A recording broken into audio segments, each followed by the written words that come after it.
All right. I'm back and we're going to do some more game showcases. This should be the last of them.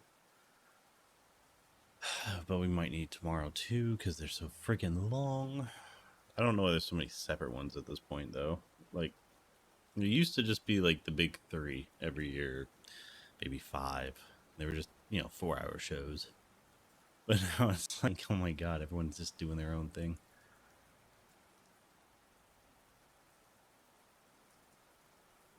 Let me hide the chat on that one. I think that's what that's supposed to be. All right, anyways, let's get right into it.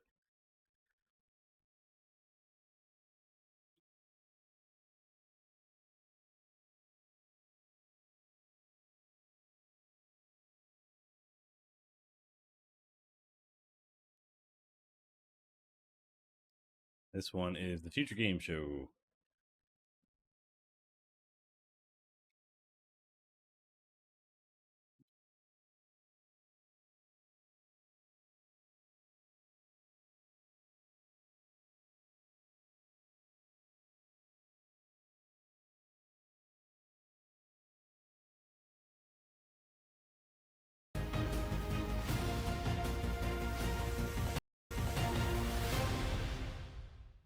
Finally, a game show where they uploaded it properly. It's not going to look all mudded out the whole time.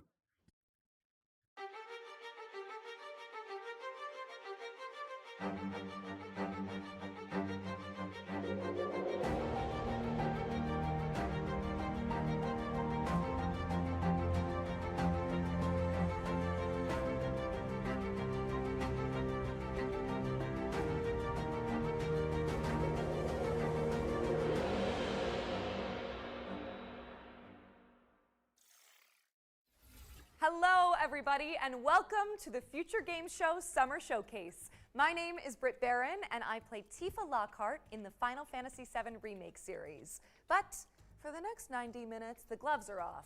Instead of wailing on Shinra troops, I'm here to deliver some video game news. Joining me on this quest through the trailer dungeon is the one and only Roger Clark. Howdy, Roger. Howdy, Brad. Pleasure to be here. I'm Roger Clark, though you may know me best as the lovable rogue Arthur Morgan from Red Dead Redemption 2. Oh, okay, that's why they both look We've got a hell of a show for you today. Packed to the brim with world premieres, developer presentations, and everything in between. So hitch up your horses and settle in. How As dare. we mosey on through this action-packed show, keep in mind that you can find and wishlist any of the games featured today on our dedicated Summer Showcase Steam page. To find it, just search Future Games Show on Steam. Well, I think we've already hit our cowboy quip quota, so let's dive right in to our Oh god, he's like so British.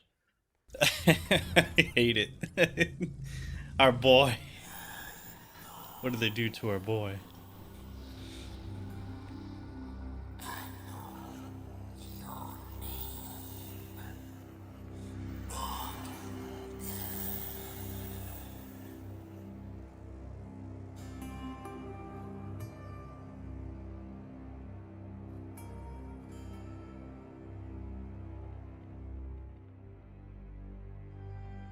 Serve your God with unyielding devotion. Uphold the tenets of our order, forged in the crucible of faith. Walk the path of righteousness, guided by the light of divine purpose. Let not doubt cloud your spirit, nor darkness dim your resolve. TIE fighter sound. Remain steadfast. Or that dog. Long, That sounds like a TIE fighter. Why did? Steadfast, why? For the journey is long and fraught with peril. For in the crucible of doubt, we find Oh, they're strength pairs. to persevere.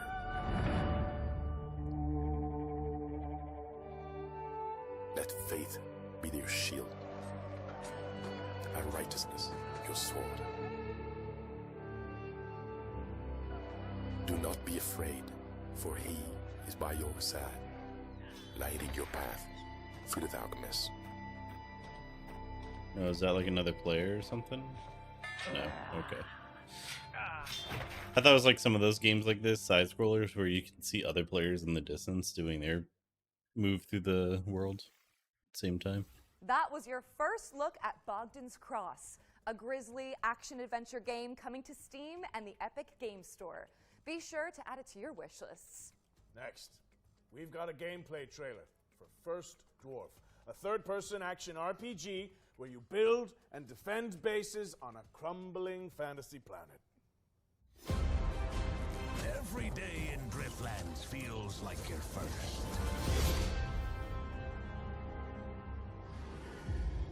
Perhaps because each nightfall feels like it might be your last.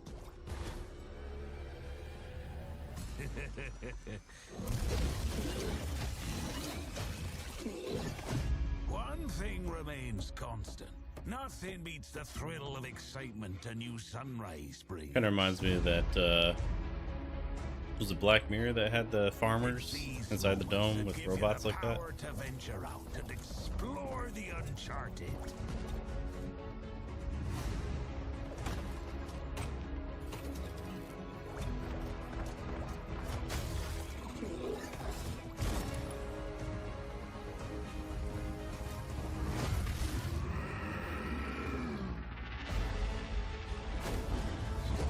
Especially when shared with friends. For everything is better in good company.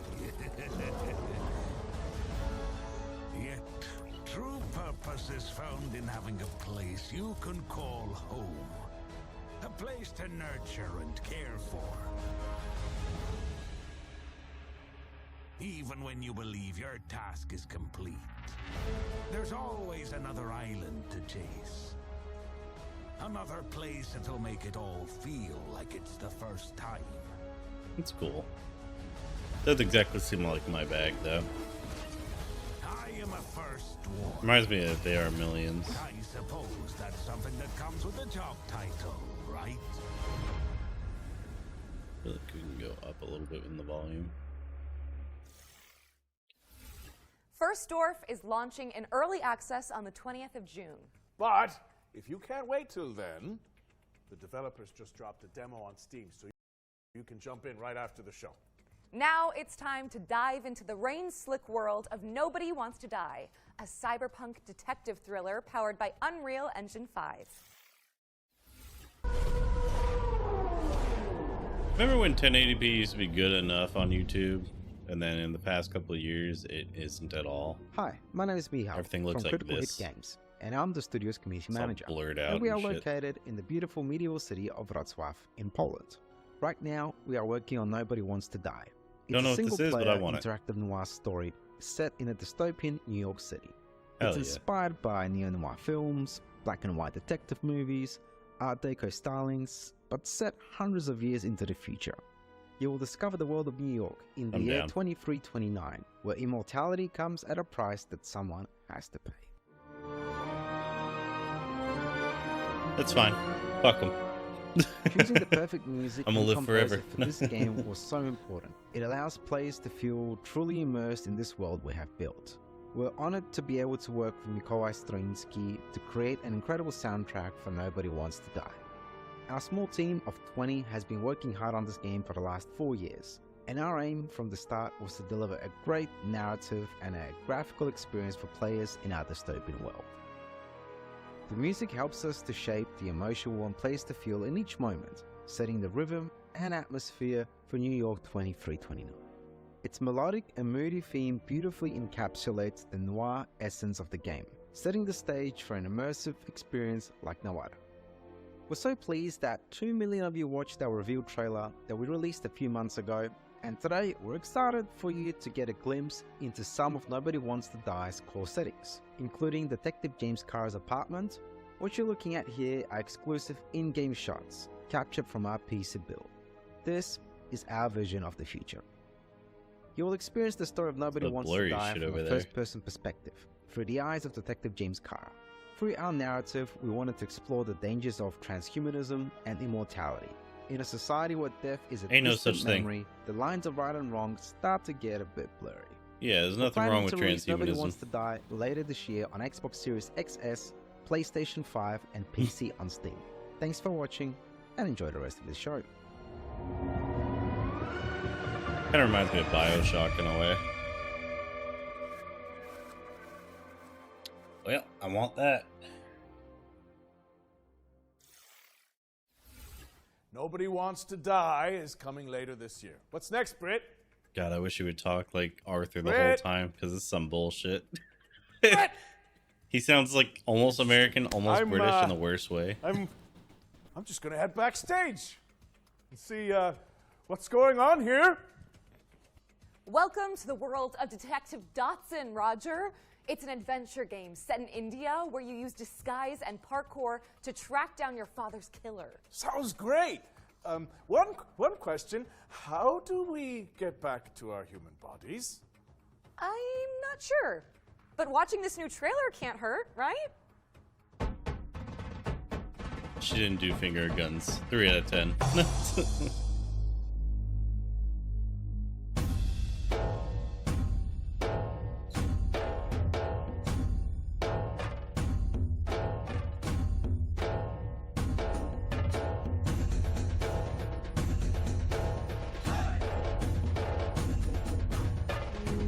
It's just RRR, but like in the future, it's like their kids.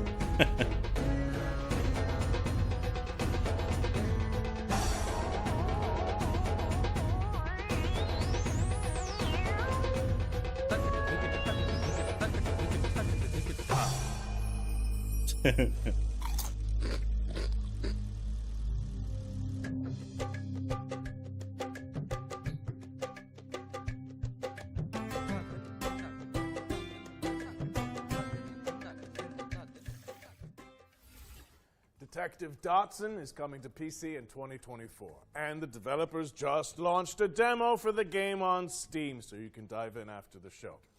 While you're there, why not add it to your wish lists? During this year's Spring Showcase, our host cracked open the Ones to Watch yearbook, spotlighting 3 of the most hotly anticipated games coming in 2024. In keeping with that tradition, we've got another trio of games to share. Not to be rude, but I just noticed how big both of their First on our foreheads list are, is and it Once bothers me. Human. Let's throw it over to the developers so they can tell you more about this new weird survival Oh, what's wrong shooter. with me?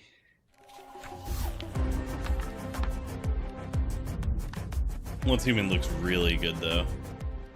Hello, Metas. Welcome to the mysterious world of Once Human. I'm Derek, the head of operation of Once Human. Yesterday, we revealed that Once Human will launch on PC on the 9th of July 2024. I'm very honored to Oh, so introduce next Once month. Human to both new and old friends today Shit. and bring you more exclusive news. Once Human is a post-apocalyptic overworld survival game where we'll take on the role as a meta, striving to survive in a world corrupted by stardust and exploring the enigmatic now-past continent. You must fend off outraged creatures alongside other metas, reclaim the old world, and uncover the truth behind the apocalypse. Many have labeled us as the most anticipated survival game of 2024, and I will tell you what makes Once Human so you. Your adventure will unfold in a seamless overworld.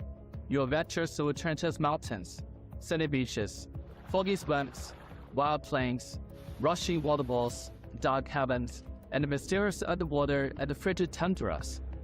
Your exploration will stretch the boundaries of your imagination. The diverse flora and fauna in the overworld add more possibilities to your journey. You got a Let's little see moth what survival friend. skills you've got. Hunting, Backpack. fishing, and planting are all part of the experience. The influence of stardust has led to widespread mutations across the continent. Stay cautious of the mutated deviants and fanatical cultists lurking in strongholds, as well as the areas shrouded in deep fog and riddle spots scattered across the land. As you may know, what makes us different is our monster design. In Once Human, the enemies that you ever encountered might be something that you never seen before. Animal, a new Why do they keep species cutting off born his from the voice? influence of stardust, will pose one of your greatest threats. The Wanderer, a walking buff that roams the world with its searchlight, and the Laura, a monstrosity that resembles an excavator.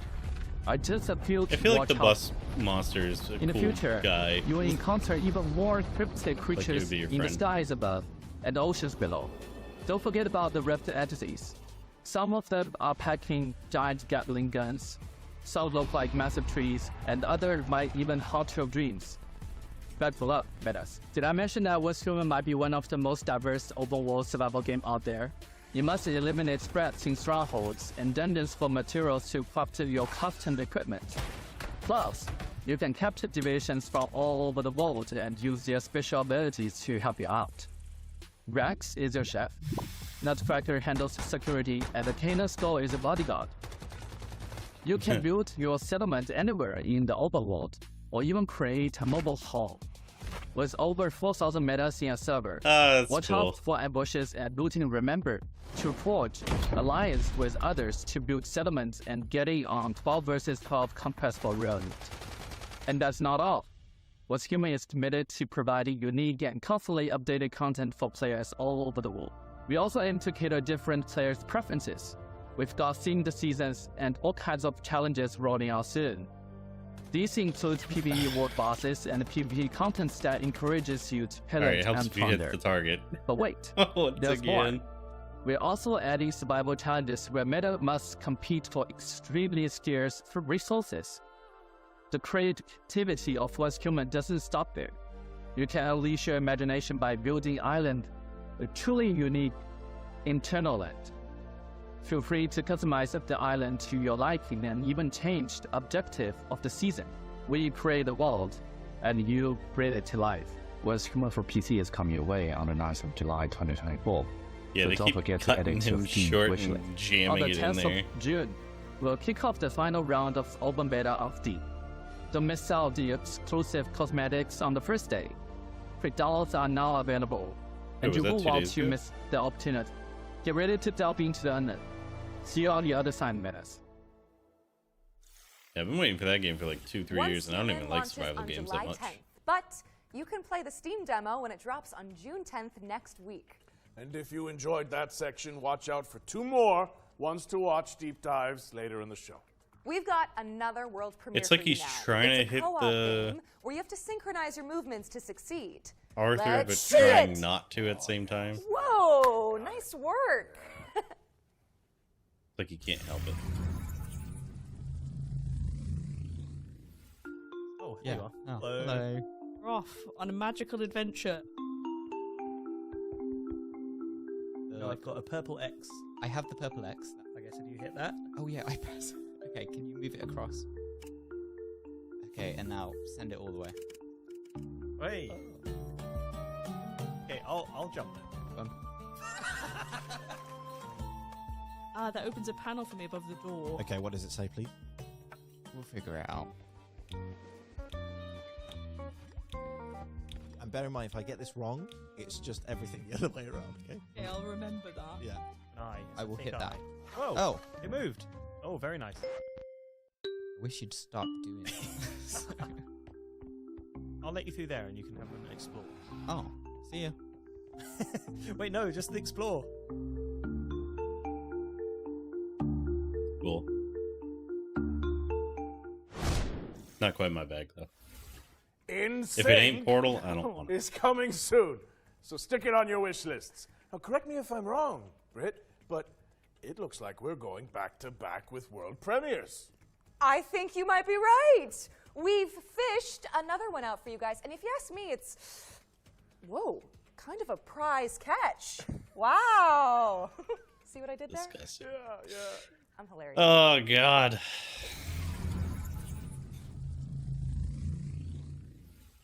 Peggy 12. Getting that secondhand embarrassment.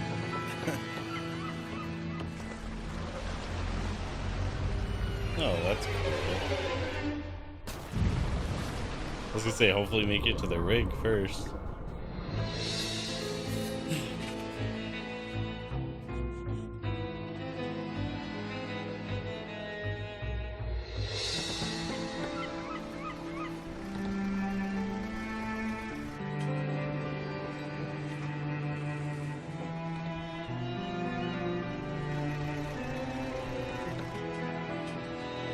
Oh, is that your job? You're a tug guy? You gotta go around and skim the waters for crap?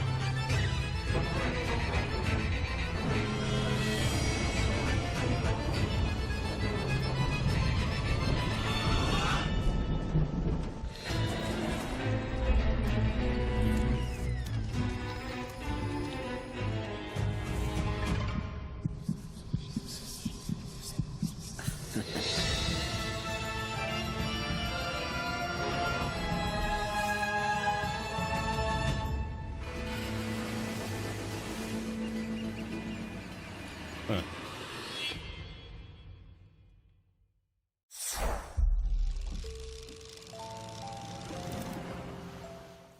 Team 17 attempts put out good Dive games, back though. into one of last year's most beloved indie games when Dredge, the Iron Rig, launches on August 15th. You know, speaking of beloved indies, we are pleased to be launching our very own future game show Humble Bundle.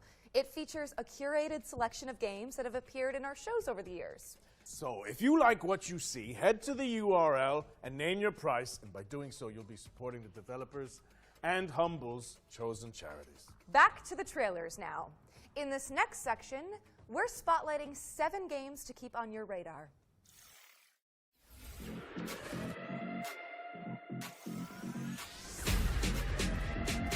Frag your friends with the help of roguelike upgrades in this fast-paced, genre-blending online shooter. Diabotical Rogue lets you pick between 3 specializations to cause carnage on the battlefield in hectic 4v4 matchups. It launched in early access on Steam and Epic Games on June 4th, 2024. So yep, you can play it right now. What turns a person into a narcotics dealer? A dealer into a cartel boss? Find out in DDS 2, an action-packed sim where you climb the criminal ladder and fight off the competition. Establish contracts, expand your hideout, and move your product in a dynamic open world that supports solo play as well as co-op with up to 3 players. DDS 2 is coming to PC on June 20th, 2024. Not really my bag either. Keep your eyes on this one, says Local Thunk, developer of breakout hit Balatro. Star Vaders is a tactical roguelike deck builder where you pilot a mech to defend humanity from an alien scourge. Players can customize their digital decks to take out the intergalactic invaders with Eureka Moment synergies. Star Vaders is coming soon to PC, and you can check out the demo on Steam after the show. Step into the shoes of a plucky airship pilot in Clockwork Ambrosia, a steampunk Metroidvania where the focus is on crafting rule-breaking weapons and armor. Explore gorgeous pixelated worlds to uncover the secrets of a missing civilization, enlisting curious companions and taking down leagues of automatons. Check out the Clockwork Ambrosia demo on Steam today. Turn foes into friends and search for your lost soulmate in Sword of the Necromancer Resurrection, a 3D remake of the 2021 action RPG from Grimorio of Games. A dungeon crawler steeped in mystery, players must level up, collect gear, and recruit fallen enemies to survive in atmospheric environments. Fight past death and twist fate when Sword of the Necromancer Resurrection drops on PC and consoles later this year.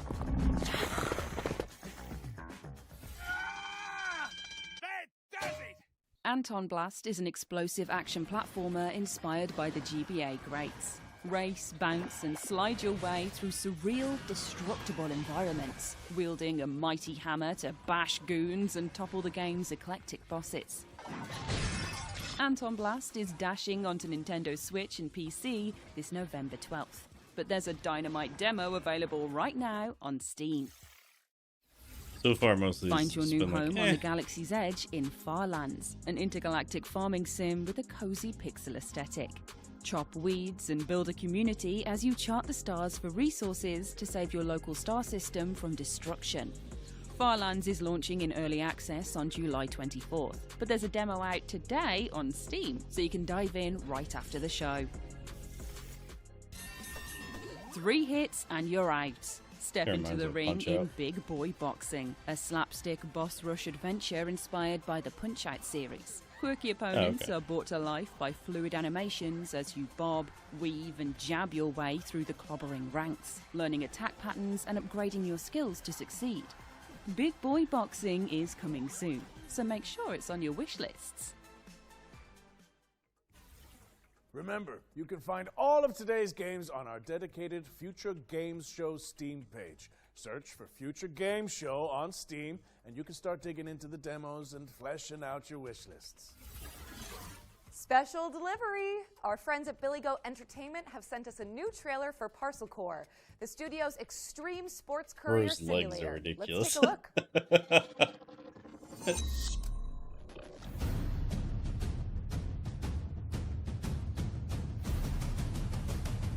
Always do leg day, never did Hello, anything else. Judacious viewer. At Billy Good Entertainment, we're strong believers in the old adage, art from adversity, which is why we've decided, completely of our own volition and certainly not under any form of duress,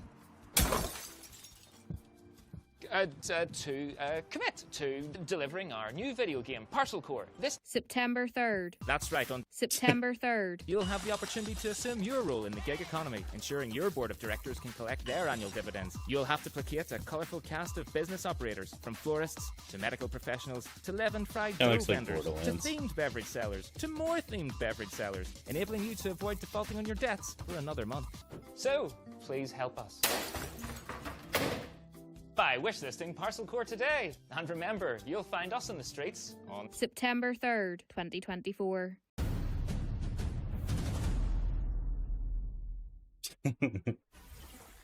We're pleased to reveal that Parcel Core will be coming to PC, PlayStation, and Xbox on September 3rd, 2024. You can also check out the demo, which just went live on Steam. Our next game is a mind-blowing, interdimensional platformer where... Oh yeah, we've seen this one. You know what? I'm not even going to try to explain it. Just check this out.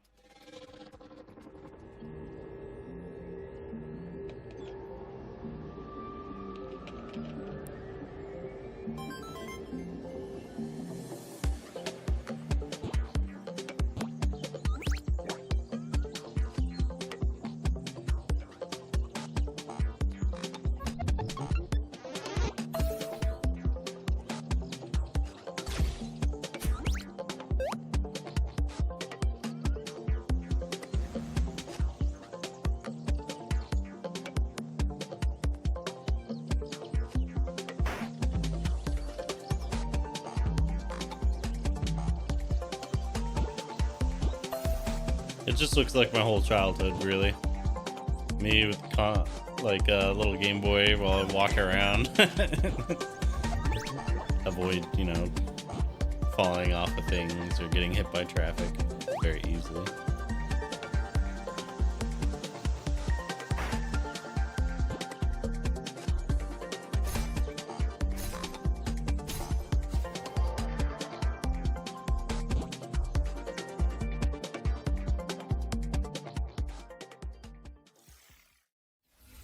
Screenbound is coming soon, so wishlist it on Steam. And if you think about it, Roger, that's technically 2 games for the price of 1. It's a steal! Yeah. Switching gears now, as we've got a trailer to share from our friends at Netflix. Here's a look at some of the new games coming to the platform. Oh, maybe he's like Irish and not... I feel like his role as Arthur just really messed up whatever accent he had. The shit's all fucked.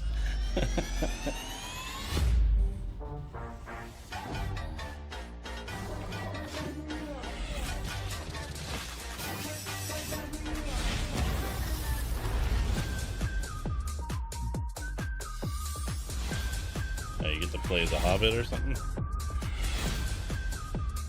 We are having fun.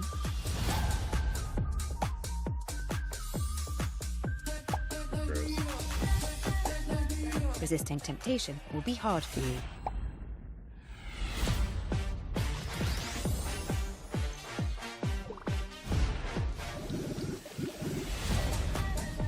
We don't need them dating sims up in here.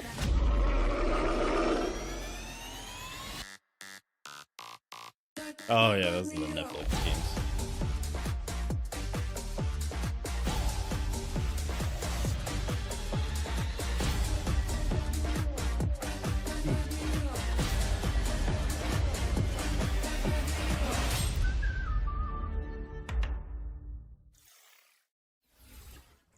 to Netflix for sending over that trailer. We've got another world premiere for you now. This game lets you exploit a gang of unruly mercenaries for your own selfish gain.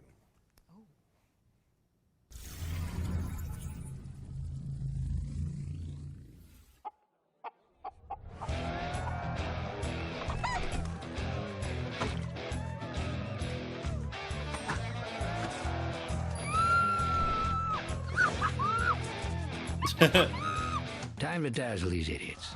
Hey, my good townsfolk, have I got a story for you. I have tirelessly explored the wilds and found epic loot. I can kick any monster's ass, even the nastiest Oh, nightmares. he's Irish American. I rip them apart. That's Even right. when facing death, I never give up. Why? Because I'm a hero, and I'm here to protect you. Oh, cut the crap! You're no hero. Obviously, they did all the fighting. You fighting to gain XP? Ha! Who needs XP when you're famous?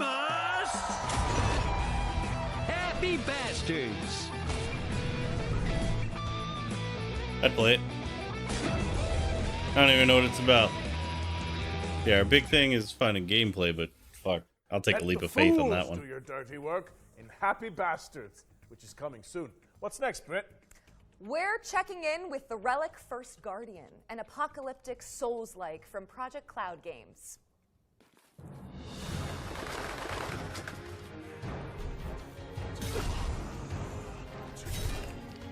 Yeah. I'm good. You've seen the kind of Souls like I'm into. They're the ones that are a lot more style, a lot less boring. Like, for me, boring. Just looks very generic.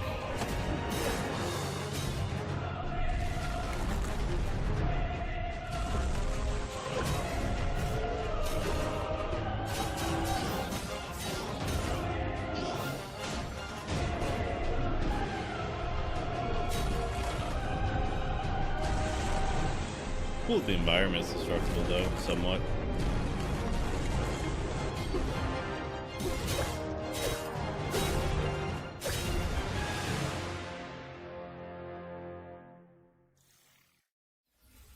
The Relic First Guardian is coming soon to PlayStation and PC.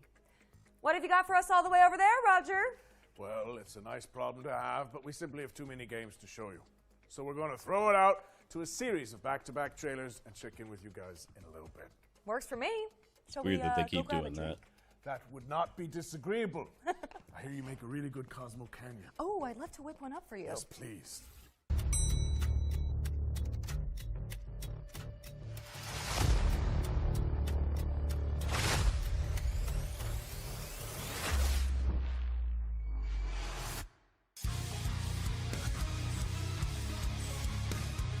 That looks fun.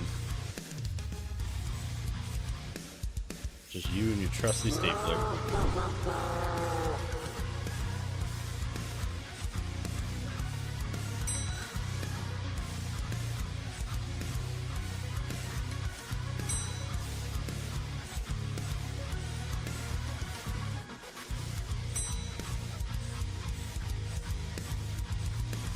Looks fun. Hell about what?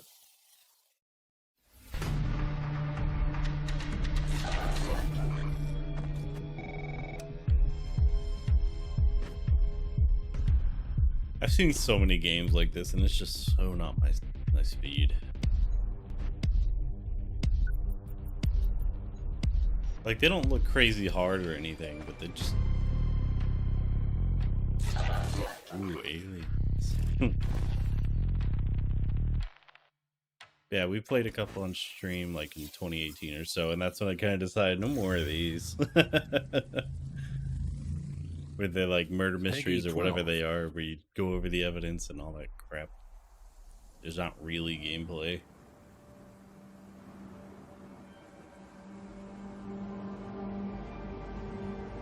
Like, I think one of them was like The Observer. It was alright.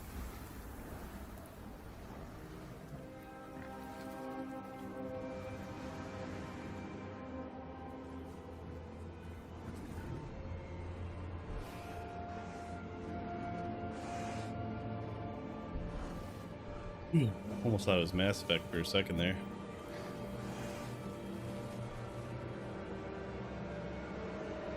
Their frame rate is so bad, though.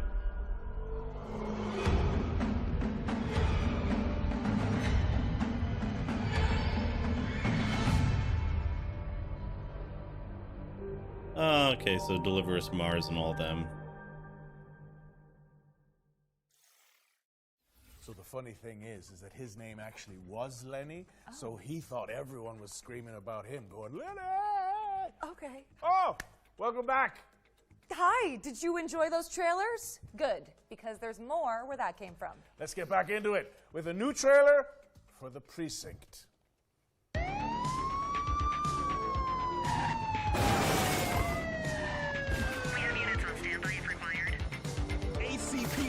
Actually, that kind of looks cool.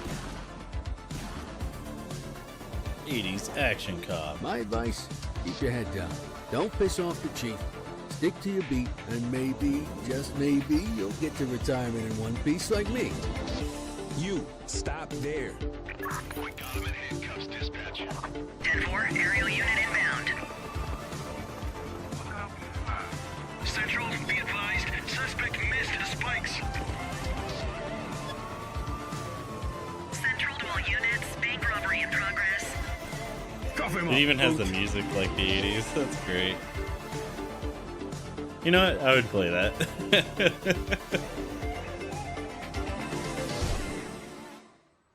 All right, kid. You did good today.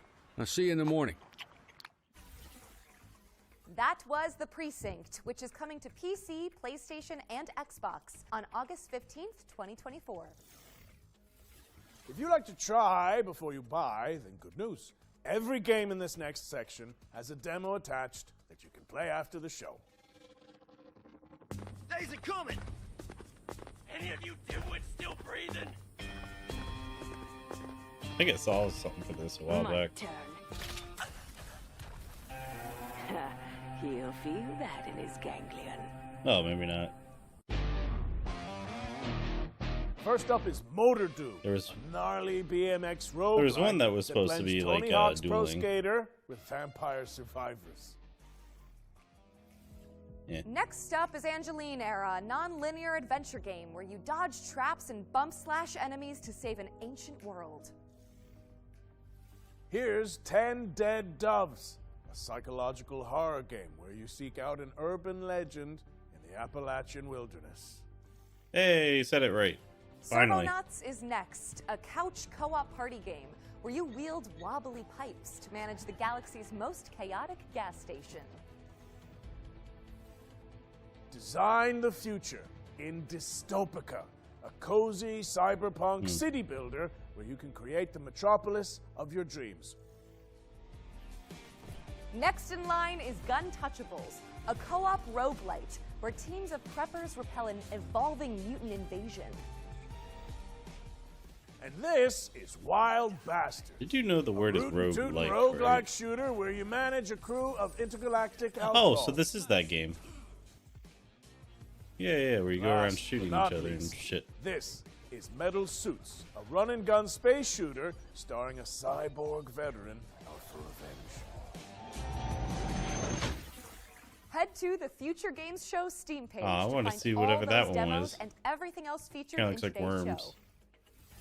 Brett, I've got someone I'd like you to meet. Goes by the name of Eugene McQuacklin. They're a private eye, following the breadcrumbs of a foul salami scheme. A duck detective. Please, say no more. The truth. The truth is an ugly mistress. But I ain't no ugly duckling. Hi, I'm Johnny. And I'm it's Monica, 2D. and we're from Happy Broccoli Games. Right now we're working on Duck Detective The Secret Salami, where solving crime is no walk in the pond. You're a down-on-his-luck detective who also happens to be a duck. I was a freshly divorced duck, not able to pay next month's rent. Use your powers of deduction to inspect evidence, fill in the blanks, and bust the case wide open in a narrative mystery adventure that's not quite as it seems. Everyone has a motive or a secret. Duck Detective is a 2 to 3 hour long mystery game that's inspired by games like Return of the Obra Dinn and Case of the Golden Idol. The game is fully voiced, and of course it has a dedicated quack button.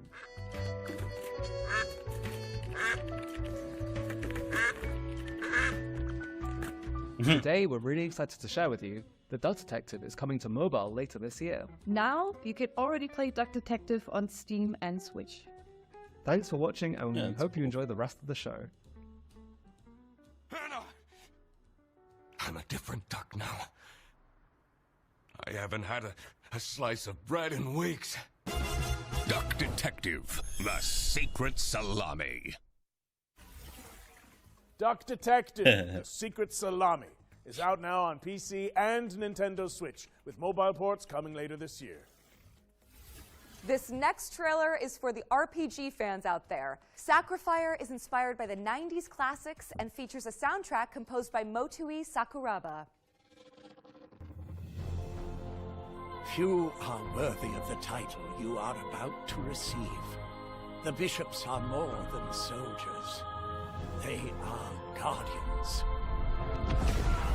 Ah, so they were all about to get slaughtered. Took them out, Yeah. Cora.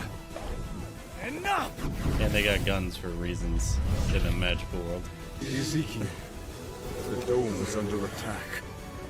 You must retrieve the Malcora.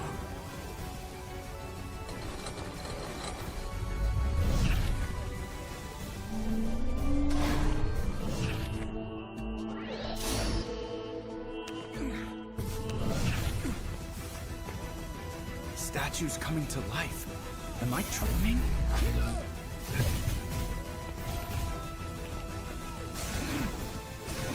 It looks like turn-based, but not at the same time. Yeah, it's not really my bag. Damn it! Where did the thief go? Give me the Malcora!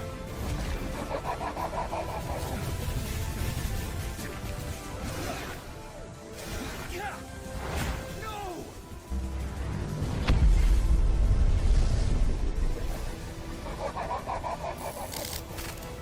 Very anime.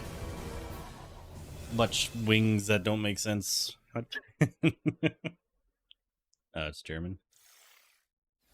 Sacrifier is coming soon, but the playtest just went live on Steam. If you want to try it out before launch, I feel like it's time we add another game to our yearbook, right, Britt? I think that's a good idea. You know what? More than a decade later, we're finally getting a sequel to Warhammer 40k Space Marine. Hell Space yeah. Marine 2 is landing in September, and here's everything you need to know about Stop it. talking, you two. Show me.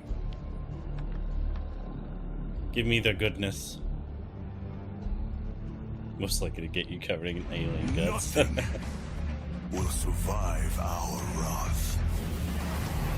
Chainswords at the ready, because Warhammer 40k Space Marine 2 is staining the pages of our Ones to Watch yearbook with gallons of Xeno's blood.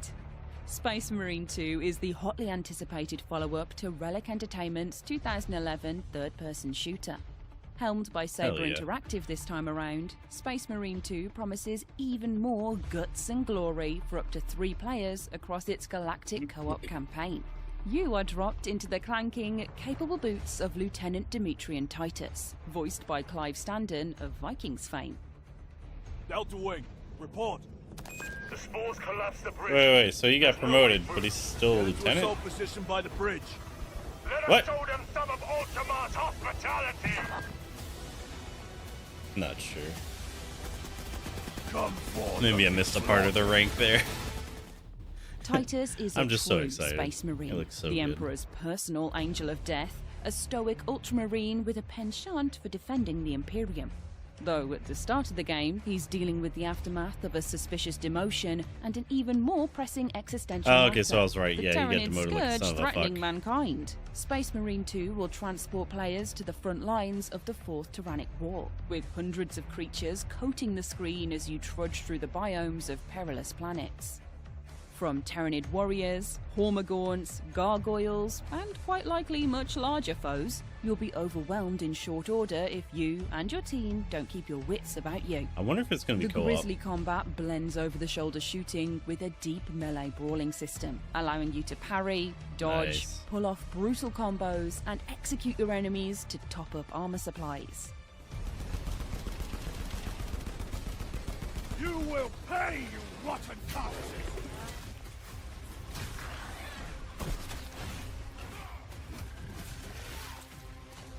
It's a metal maelstrom of chaotic conflict, and we're excited to see what Titus and the gang will face up against when the game launches later this year. Space Marine 2 is coming to PlayStation, Xbox and PC on the 9th of September, so there's still plenty of time to scrub up on the wealth of 40k lore before you suit up and ship fuck out no, that's not on enough this time when he's gnarly smoking. Warhammer adventure.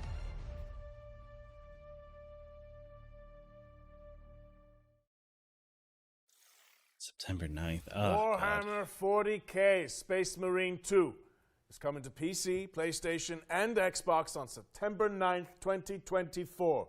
We still have one more game to add to our yearbook, so keep an eye out. Before we get to that, though, how about another world premiere? Yeah. Okay. Oh. But Yeah. I have to admit, this is a bit of a wild one.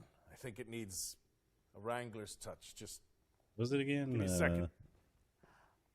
Goats 2 Whoa, or something? I forget what it was called. Easy now. You're all right. You're all right. Stop it. Stop it. Oh,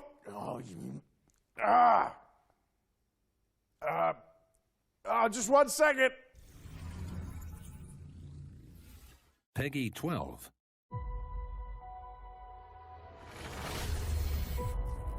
Goat Simulator, that was it. Oh wait, they're on 3 now? I thought they were on 2.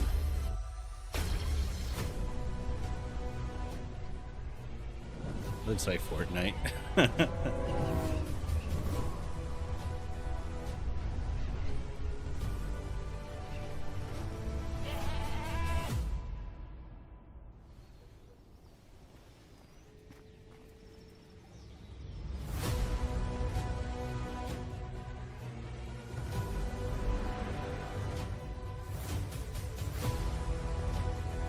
Never knew if there's an actual way to win the games. Like, or do you just fool around and get all the achievements and call it a day?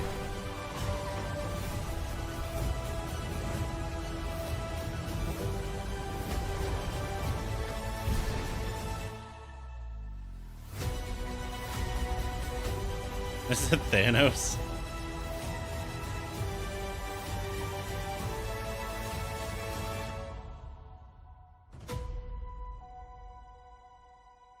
Alright, so Goat Simulator 3, Multiverse of Nonsense.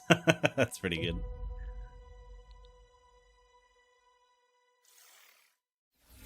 Go toe-to-toe with Capybara Thanos in Multiverse of Nonsense, a brand new DLC pack for Goat Simulator 3. It's coming to PC, PlayStation, and Xbox on the 19th of June, and you can wishlist it now on Steam. I like the way he By the doesn't way, say... if you're enjoying the show, you can let us know. Head to the link on screen now. He doesn't say and goat, fill he in the says survey got. to be in with the chance of winning some great prizes courtesy of MSI. All right, time for something completely different. This year, the Future Games Show is launching a new initiative to help increase the visibility of up-and-coming indie games. We've created a video submission form so that game makers from around the world can pitch their projects to the show in a snappy 45-second format. A link to the form should be on the screen now. Think of it as an indie elevator pitch. In the coming weeks and months, we'll share the submissions on social media and highlight them during our upcoming live shows. To give you an idea of what we're looking for, the FGS team handpicked some of the most anticipated indie games and asked the developers to create their own elevator pitches. And here's what they came up with.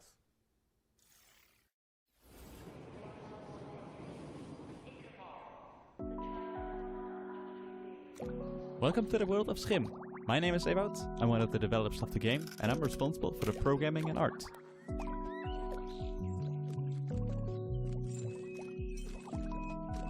In Schim, you jump from shadow to shadow. You play as a little shadow creature that got separated from the person. And now it's up to you to find your way back.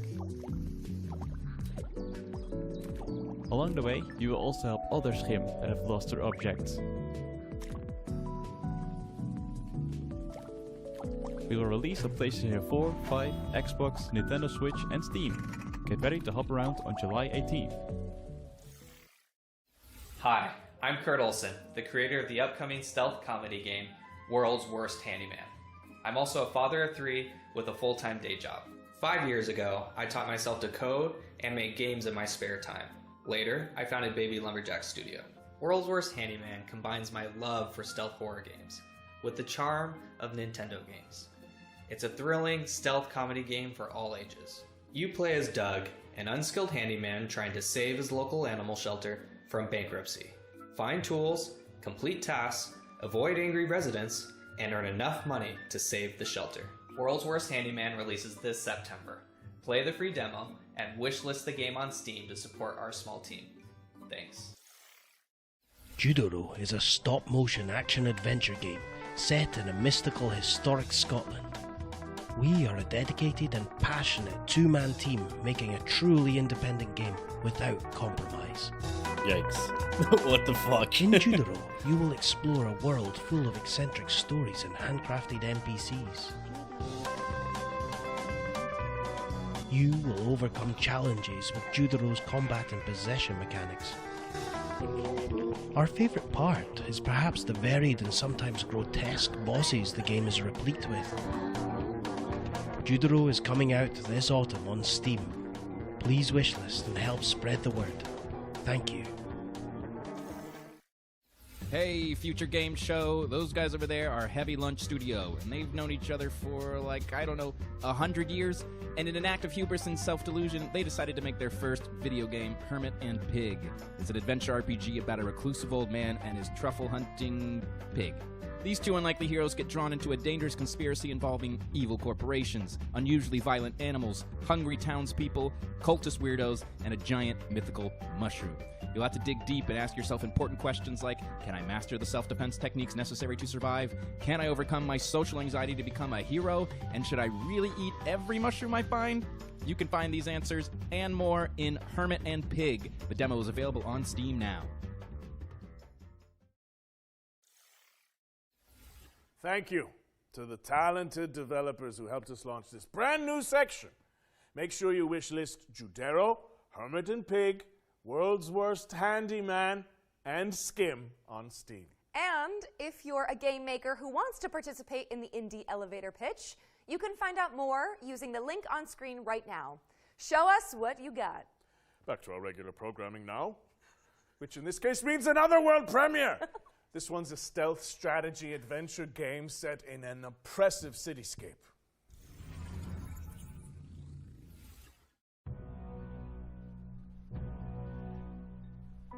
I know that you're worried about the war on the continent. But you are my people. It's not Anno, is it? No harm. There's no one in any trouble. We just want to talk to him. You told me you wanted out. You and your brother.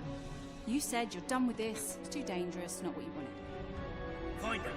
She's here somewhere. I respected your decision because I thought you respected me and my business and everything I've done for you. This isn't about me. Oh, it's always about you, Hannah, and now you've brought the police here. They're looking for Herman.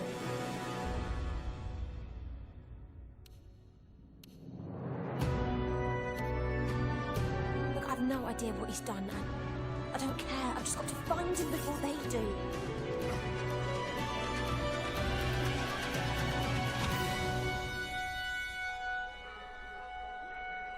It's only a matter of time.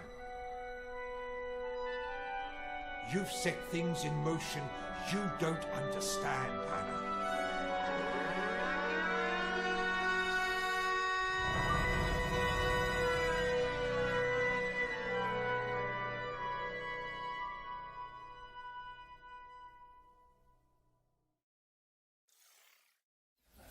Eric's Home, The Stolen Dream is coming soon to PC and consoles. What's next, Roger? Well, here's a closer look at Run from Mummies, a cooperative dungeon crawler where you play a group of plucky tourists dodging traps to photograph ancient relics. So, you heard about the tour?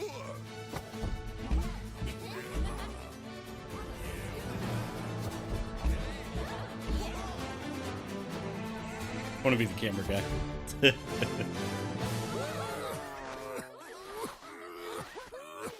All set for the tour? Yeah. Well, the sights are unforgettable and rife with dangers. The perfect place to bring your friends.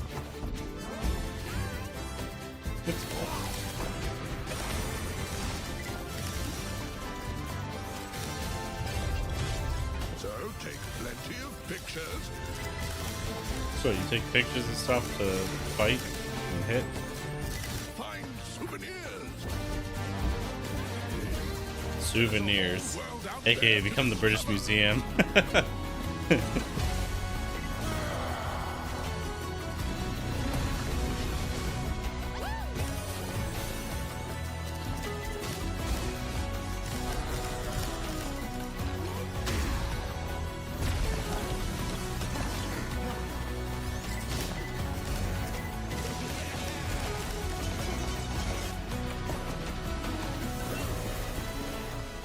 Oh, one last piece of advice.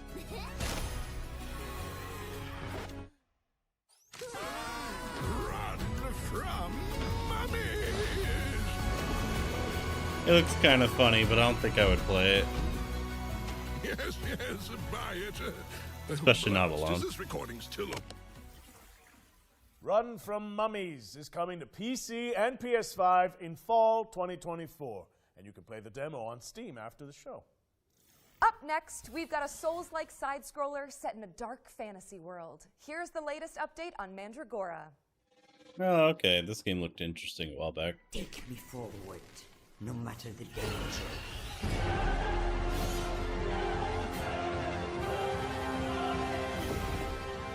Hi everyone, Alex here, Community Marketing Manager at Primal Game Studio. We're currently working on our most ambitious game to date, Mandragora. That don't. Mandragora is a 2.5D action RPG side-scroller with deep Metroidvania and Souls-like elements. We're currently working on fine-tuning the many features that will be available in the game, including epic boss fights and a branching talent tree. Inquisitor, got supplies for your journey upstairs. You deserve better for what you did to that witch, but it's all we've got to spare. In the full I thought he release, meant you're gonna have expect to do a find journey yourself upstairs. I immersed got in a you some narrative crafted by supplies. industry legend I was Brian like, oh Mitsuda, man, that known sounds for like his a work rough on Vampire upstairs the area. Masquerade Bloodlines. Meet many characters, all voiced by professional voice actors, including Aisha Salim, known for her work on Overwatch, and find yourself whisked away into the world of Mandragora with a dark fantasy soundtrack composed by Christos Antonio, best known for his work as a member of Sectic Flesh.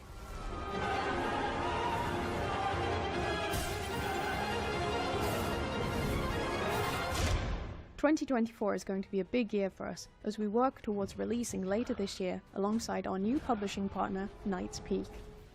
We look forward to big year bringing for Mandragora everything. to your PC and consoles and really hope you enjoy playing. Like normally there aren't this many games out. It was like what, 2019 was the last time it was this many games all in one year. And Mandragora from new Holy publisher crap. Knight's Peak is coming to PC and consoles maybe it was later 2020. this year. We're taking a look at Dustborn now. Red Thread Games' road trip adventure.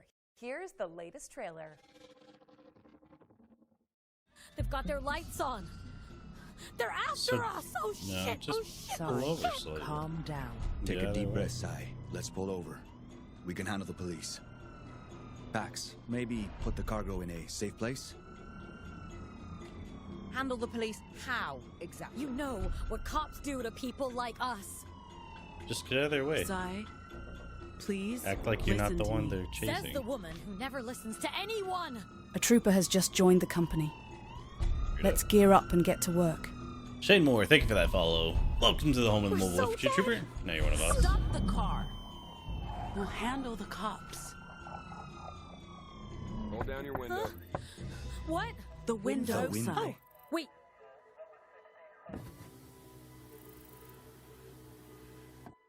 Hi. Hello. Hi, officer. What's going on? It wouldn't be so bad if she I'll wasn't need covered you in people blood. to step out of the vehicle. You're a loser. How badly did you screw up to get here? Highway patrol in the middle of nowhere? I was doing just fine, Deviant, until you tried to mess with my head. I said, exit the vehicle. Hey, officer, walk Not up the another road. word. Road. Jesus, fuck. Ay, Dios mío. Drive. Drive, Sai, now. Stop it.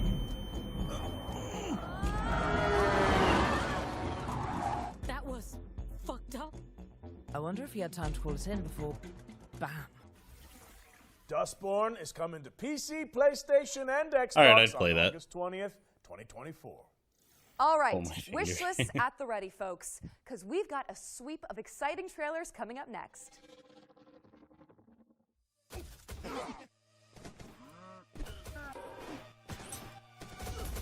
Oh, is it like when you move, time continues or some shit? That turn-based bullet hell. So everyone's simultaneously taking their turn.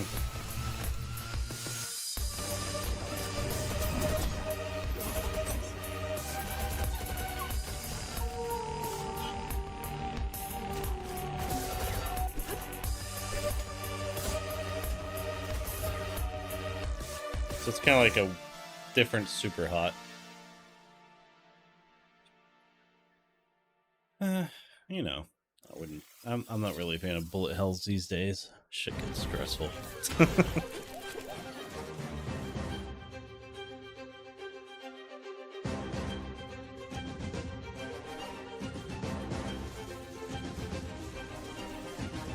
Oh, it's like tabletop. That's cool.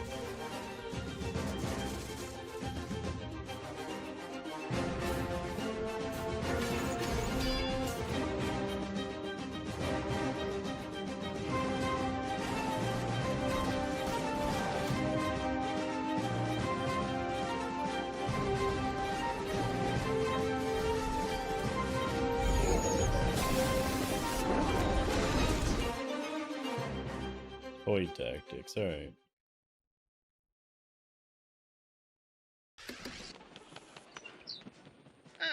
The majestic Albertown, last known bastion I of really gotta start civilization making lists and of games, progress. Become one of our esteemed engineers, and let the illumination of our great leader, William Kane, guide you. Today is your day. Join our annual lottery and plug into your true potential. Prove your worth and ascend to greatness inside Albatross Technologies. And then she says, I'll be fine. You've seen how much ass I can kick. Ah, damn. That's so true. Oh, you're back. Let's keep up the pace and jump straight into our next trailer.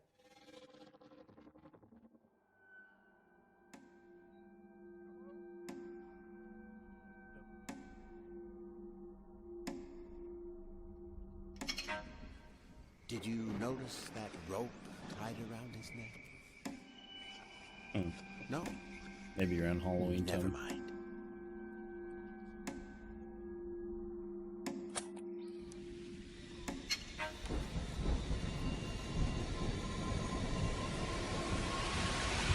As long as it's not full of jump scares.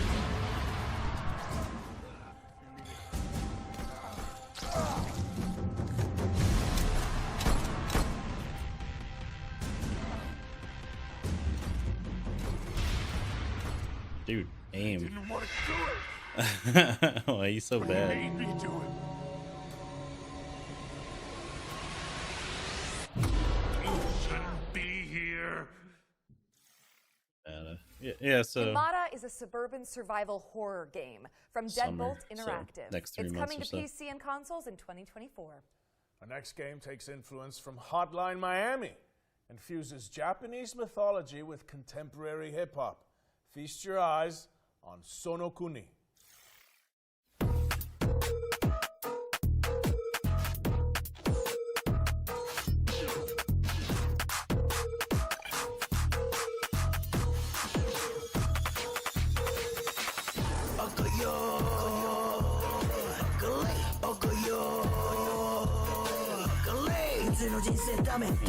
Okay. So it's kind of like a music base. I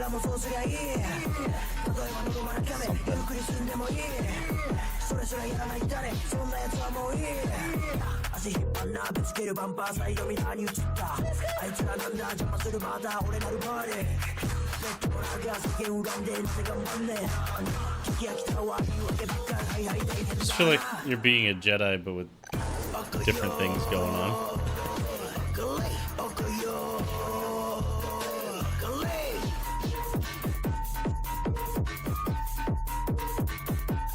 Music's good though.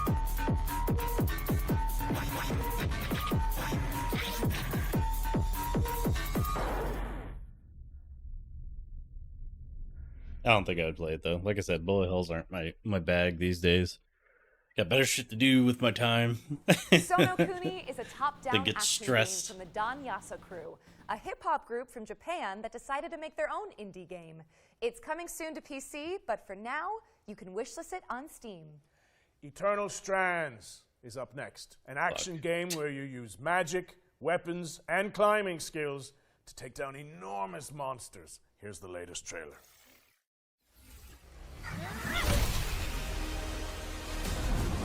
Another Shadow of Colossus-like game. So after all the legends, this At is least it has an actual story from the look of it. The Enclave. Most of them don't exactly have stories other than, oh, you killed a bunch of giant meat. You need to get out of there now. What's going on? I was made for this, Aurea. Weavers have known about this safe zone in the Vale's shadow for decades. No one's been this close in years. My hope is that we're going to find artifacts from the Enclave itself deeper into the shadow. You can count on me.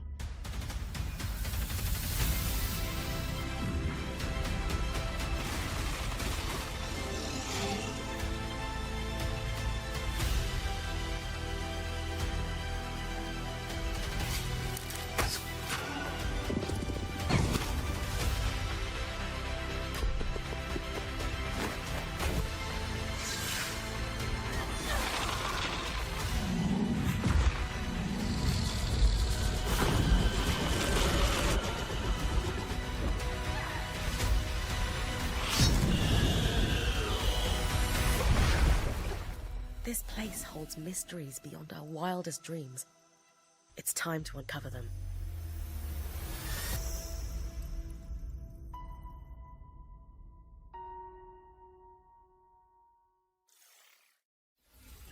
Eternal Strands is coming soon, but if you're eager for more, we'll be airing an interview with the developers during our official post-show, the Future Games Show Expansion Pack.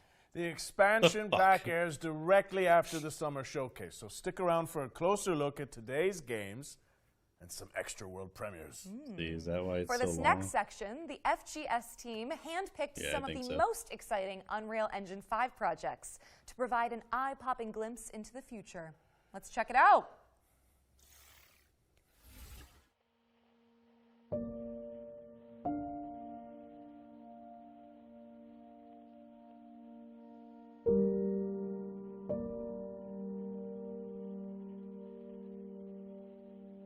Pretty.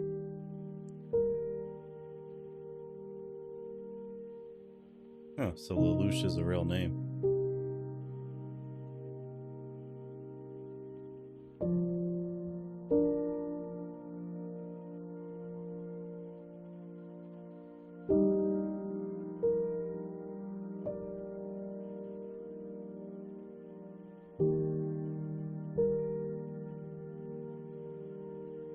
That's really cool.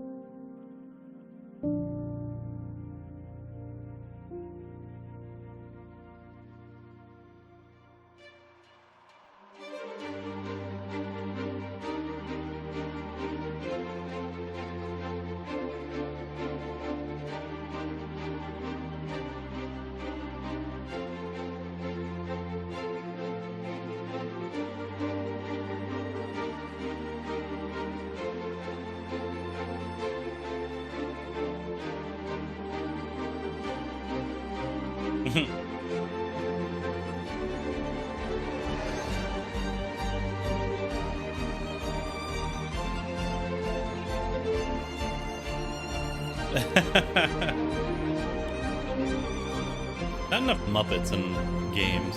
We need like horror Muppets.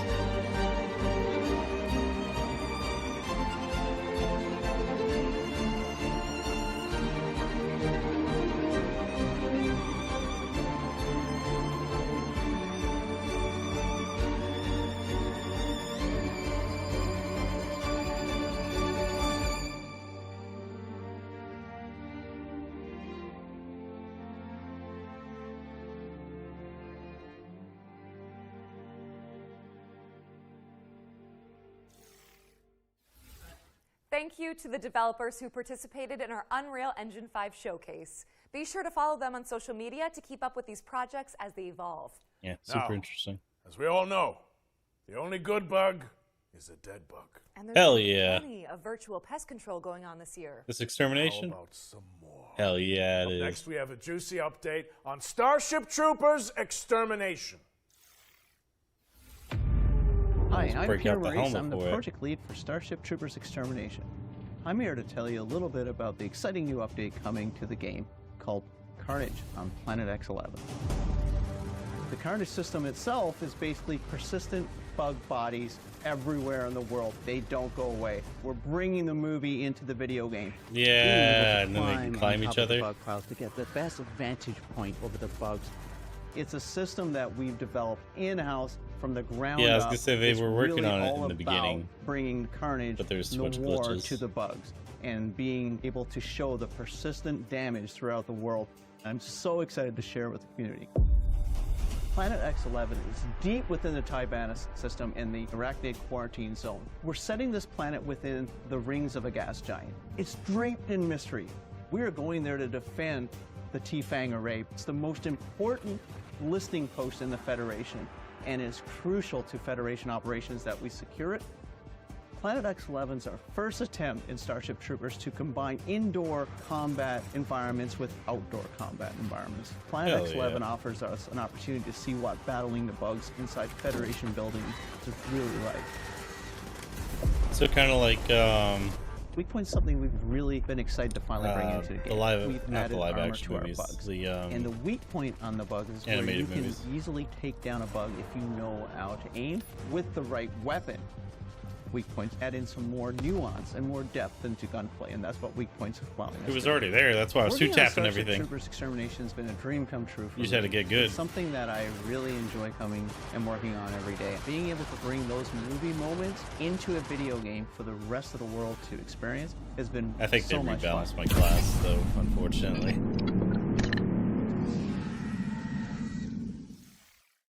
Yeah, we maxed that Grab game your out in like a friends and week. suit up in I grinded the Starship shit out Troopers of it. Extermination, which is available now on Steam.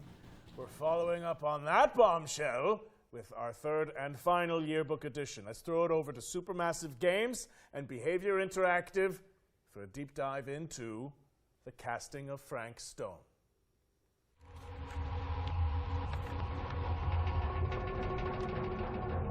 Keep you up at night. From the minds behind Dead by Daylight and the Dark Pictures anthology, please welcome the casting of Frank Stone into our future game show Wants to Watch yearbook.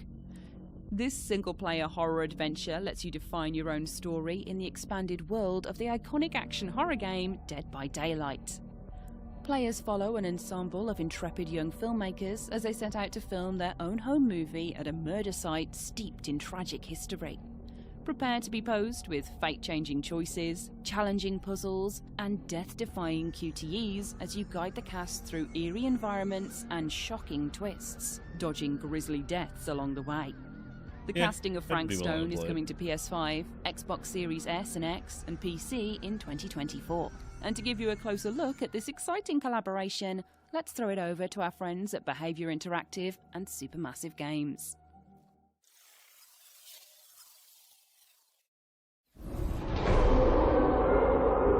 For the longest time on Dead by Daylight, we knew that we wanted to offer different types of experience to our players.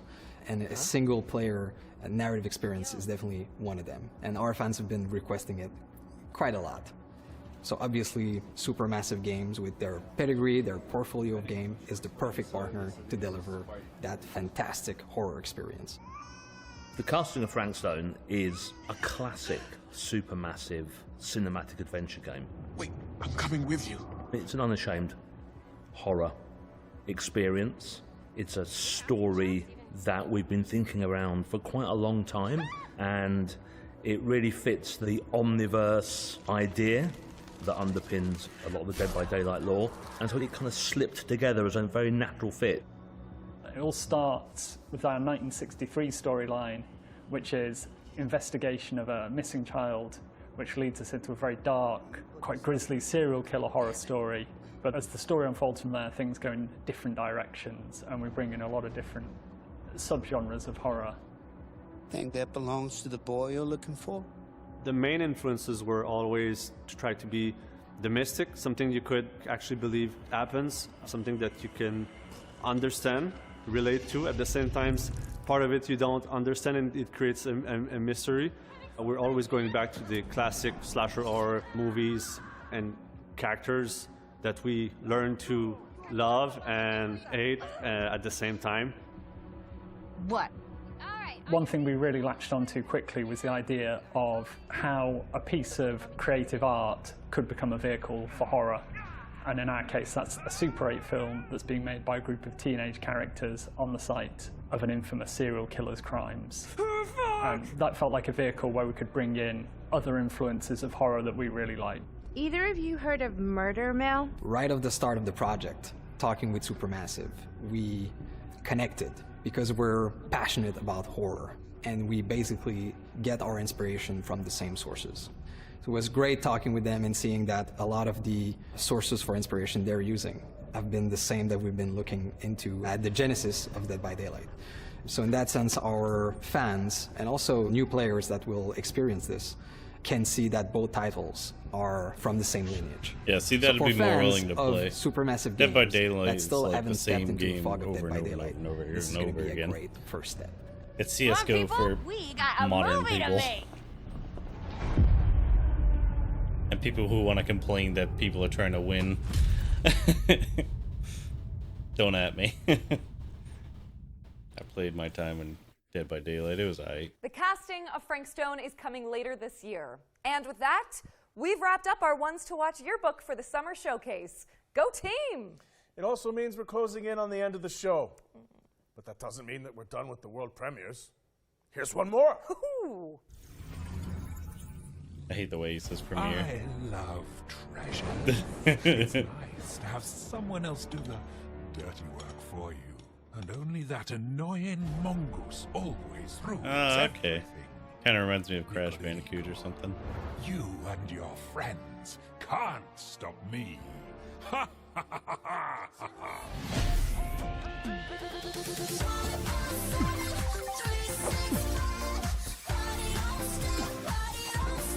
Yeah, it really looks like inspired by the Crash and all those old games.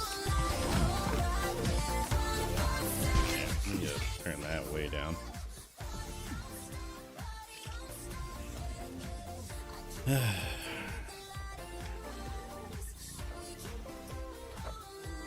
It's cool. Kind of changes the perspective and stuff.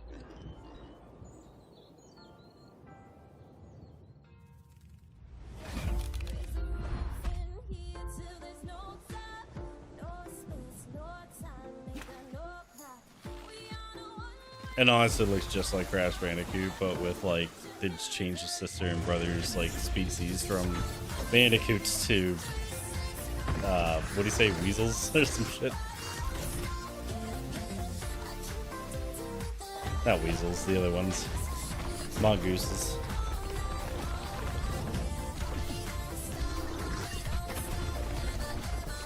Yeah, this is so Crash Bandicoot.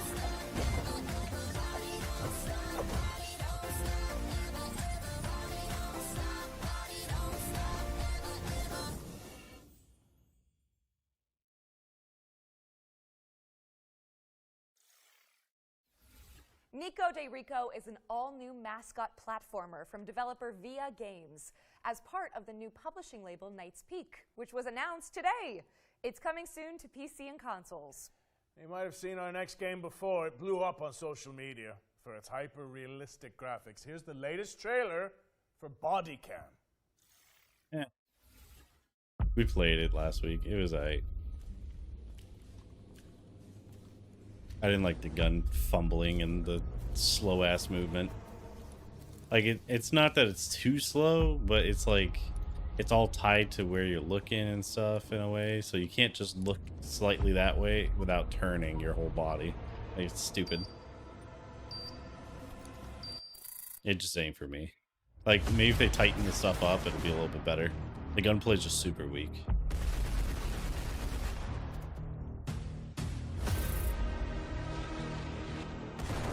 It's not really photorealistic, though. Not like they're trying to... It looks like it if you're watching like a stream or something like that, but when you're actually playing it, it's alright. It looks like Insurgency.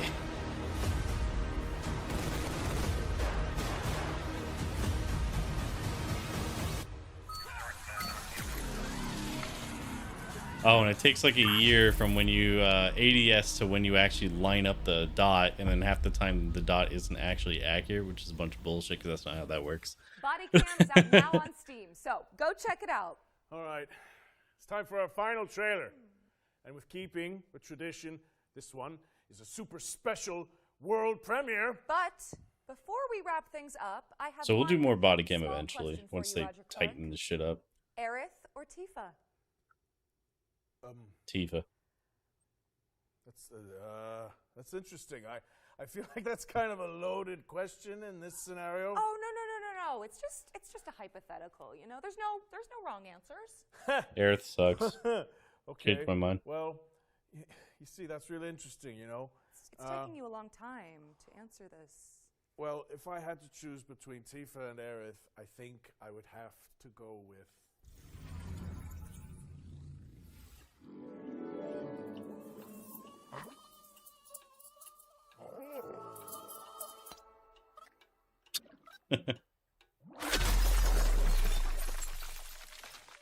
Why'd explode your whole house, though?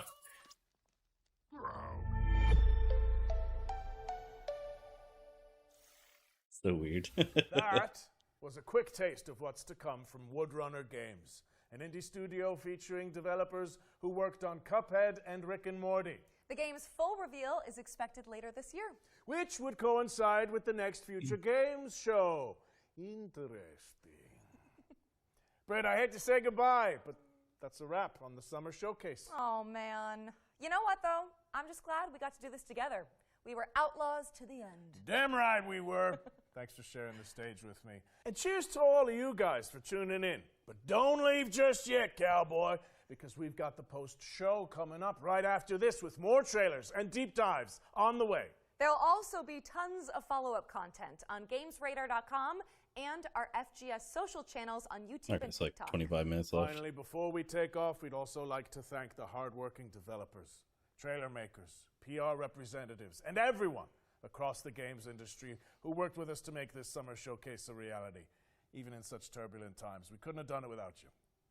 Don't forget to head to the Future Games Show Steam page to find all of today's games and check out some of the demos we discussed.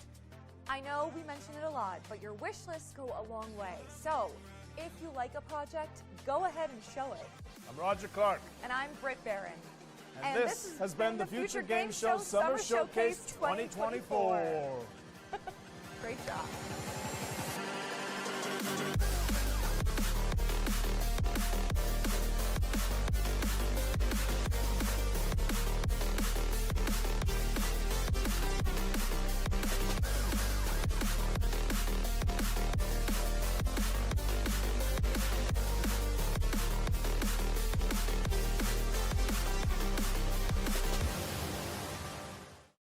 Hello, friends, and welcome to the Future Game Show Expansion Pack, the official post-show of the Summer Showcase. I'm Jules from the Future Game Show YouTube channel, and I'm joined by my fellow FGS hosts Nathan and Matt, as well as horror expert and presenter Ash Milburn. Guys, welcome to the Expansion Pack. Hello. How's it feel? It's good. It's good. It's nice to be back. Excellente. Now, I know your Steam wish list has probably grown a mile long thanks to all the reveals in this year's Summer Showcase, but don't close that tab yet, as we've got even more news to share with you here on the Expansion Pack. As well as debuting some exclusive trailers, we're going to check in with the development teams behind some of the most exciting games that appeared in today's show. And, of course, our esteemed panel will be here every step of the way to chop it up and dissect the great games that we've got to show you. With that in mind, let's jump right into our first feature. Here's an interview with the team behind Starship Troopers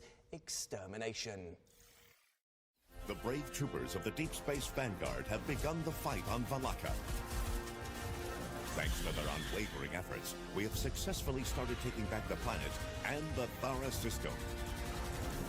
However, the battle is far from over.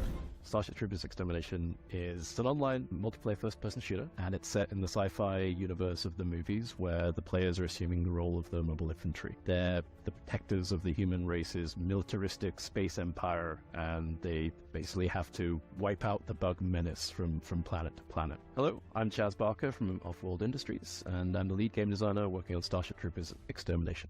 Hello everyone, I'm Peter Maurice. I'm the project lead for Starship Troopers Extermination here at Offworld Industries. From my point of view, I've been a huge fan since I saw the movie back in '96, and then to have the opportunity to work on it as a professional game designer has been one of the highlights of my career. The great partnership we have with Sony Pictures, they've allowed us to actually introduce a lot of different things into the canon of Starship Troopers. You know, we have 5 films to work from, so some of the coolest things we've introduced 2 never happened from the films, it's new bugs like the Inferno bug, new weapons that we've added into the game that now officially become canon. I think the thing that I am most proud of that we've been introducing into the game is the new worlds that we're introducing into the lore, like the new Planet X11. These are all new worlds to explore in the universe, and I think it's really serving the community well, serving the canon of Starship Troopers extremely well. And it's I like when the music just cuts out. Reinforcements are limited, so make sure you keep everyone alive down there. With the introduction of the engineer class especially, it's been fun seeing some of the beta testers just, stack buildings on top of each other and create their own structures and bring their own creativity to it. When we introduced the engineer class, we entered as something that they would, use out in the field, defending areas. But they've taken it to a whole new level, and seeing some of the structures they're building to get to places we never intended them to get to. So we are adjusting our design to make sure we allow them to find the fun around every corner instead of finding a bug. Well, if they find a bug, that's okay too, but we're going to arm them to take that bug down pretty quick. If you love cooperative first-person shooters in alien worlds that's fun and accessible, and you're a fan of Starship Troopers, you're going to have double the fun in our game. It is meant for you.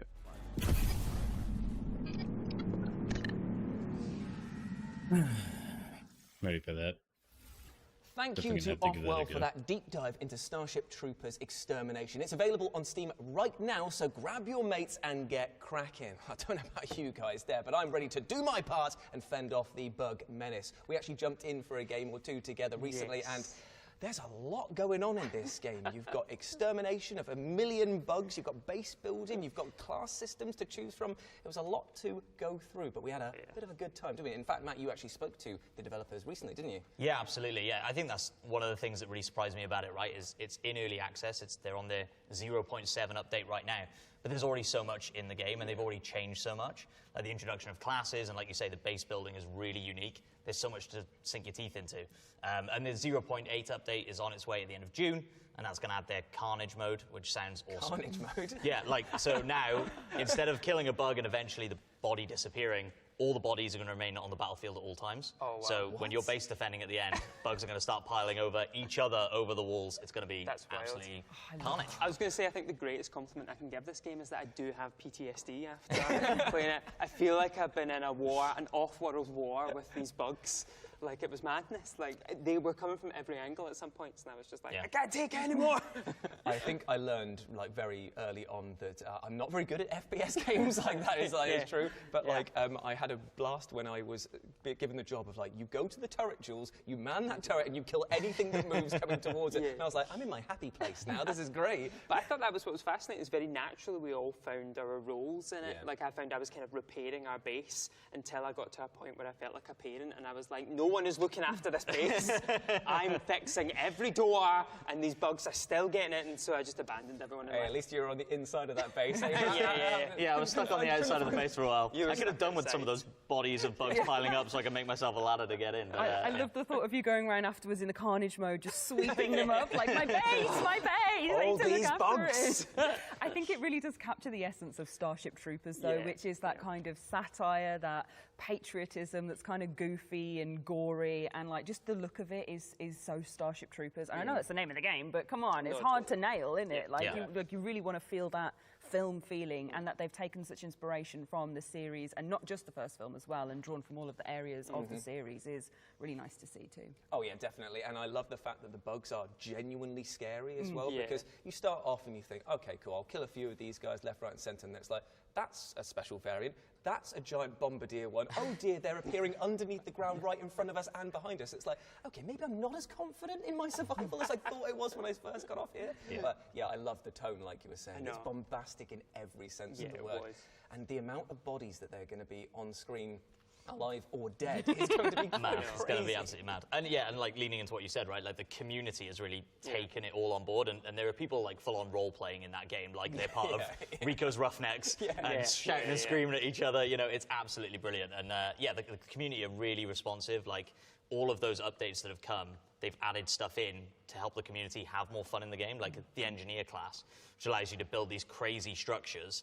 At first, they were like, oh, that's probably a bit high. We don't want people going hundreds of feet in the air, but people are having fun with it, so I guess we'll just make it a feature now of the game, right? And that's part of the beauty of that early access development that they're able to do.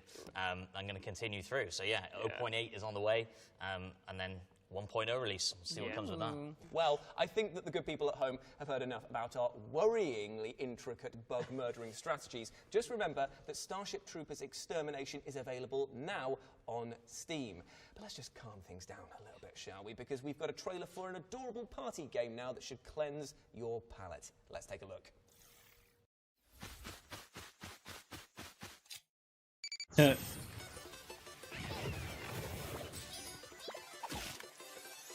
Oh, it's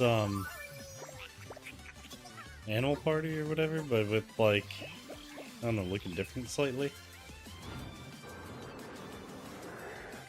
Maybe not. Party Animal, I meant. Not Animal Party.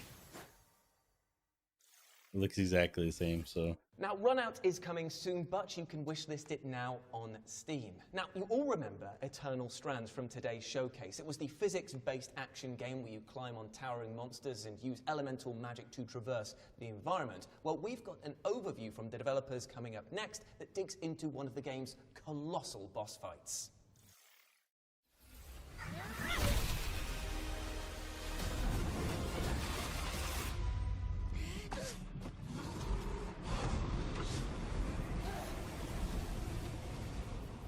Eternal Strands is a third-person action adventure in which you play a young woman named Bryn who belongs to a magical tradition known as Weavers. These folks have been on the outs since a devastating event called the Surge left them without a homeland. As Bryn, you'll get to combine both weaponry, such as bows, two-handers, swords, and shields, with incredible magical abilities, with an arsenal that grows over time as you tackle massive creatures, and do so in a rich physics sandbox. I'm Frédéric Saint-Laurent, game director at Yellow Brick. And I'm Mike Laidlaw, the chief creative officer, but really a project-wise creative director. The four of us that co-founded the company had sort of some shared interests, I would say. All of those kind of games that make you feel very much like you are a fantasy superhero in a way, right? Where you're going up against these titanic creatures. And that was kind of the idea, was this shared passion for something like that. I've been fascinated by physics-based game for a very long time. Like, I like kind of the toyish aspect of them. like sometimes ridiculous, sometimes like very inventive. One thing I wanted to pull off with this one was trying to push the physics gameplay into more of an action adventure and how to apply that to combat, with the angle of trying to bring physicality to the power, not just a bunch of ethics. It's been really driving the design of every one of the powers. Our tech team, they have some incredible understanding of the universe. They've created this space where every power is a physical entity. My hope is the players will create synergies that we haven't thought of, coming up with their own innovative strategy. If a drake breathes fire on a puddle of water, you're going to have all of a sudden this gigantic wall of vapor that's going to get generated, so it's going to hide. You'll be able to hide inside it from the drake because you lose line of sight. It's just Monster Hunter, though. And I think, honestly, a lot of our philosophy comes down to, boy, it'd be really cool if there weren't see, always horn the same piece and fight. all that They crap. appear in different levels. They appear in different level conditions. Is it cold? Is it hot? And where did I first meet them? Because they wander the levels, right? All of those things create emergent variety. And to us, that emergent variety is a big part of sort of our boss design philosophy. They're not just in an arena.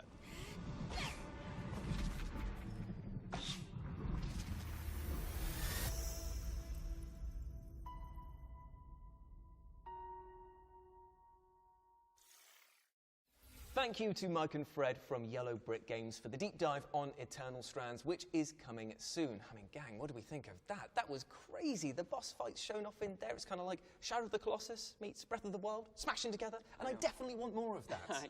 I think one of the things I really loved about it is when we got a chance to look at it, we saw the same boss fight 3 times, which I think is hugely confident, because it was Yellow Brick saying, look, here's the same boss fight, but here's all the different ways you can do it. And one of the things they really stressed to us was those powers, you know, the fire, the ice, the telekinesis, the amount of player creativity that they offer you is huge, and how you mix and match them to fight the Archpeak Dragon. And so we just got to see all these different ways to fight it. You know, they were like using ice to stick the dragon to the floor. They were climbing on its back and flying through the environment. It just looks like you're going to have so much kind of creativity in how you tackle these fights. And of course, our collective favourite one of just hurl a giant piece of cinder block into its face. Brick to the face. Who would know that that's a strategy? That's how I deal with most of my problems. It's just brick to the face. Yeah, ancient pillar thrown across. Let's go. Are you guys like preferable to like bow or sword? Because there was obviously the option to switch between weapons that's going on. Do you find that you're more of a ranged attack, or like getting up close and personal? I definitely just like stabbing. That's just like a no in the personal game. thing. Yeah, in the game. Oh, both. No, I am a big fan of good sword mechanics and melee and getting up close and seeing all the beautiful details and different things you can do. So I definitely think I'm definitely a sword girly, but the bow and arrow combat that we saw in the Ashpeak Dragon was very appealing as well, and like seeing the highlights of different weak spots and stuff and different parts you could aim for. I thought that was very intuitive and kind of lent itself to some strategic gameplay for being able to go, okay, I'm going to get the head, I'm going to get the leg, I'm going to shoot out a wing, like being able to make it quite precise. It just looks good. It looks like good bow, good sword, really inventive, creative magic. Like what? Because that's what I find fascinating. I think is you can mix up your attack patterns, but so can the bosses. So you're going to have to kind of think on the fly and use your bow or use your sword or use your fire. It looks like you're kind of really evenly matched.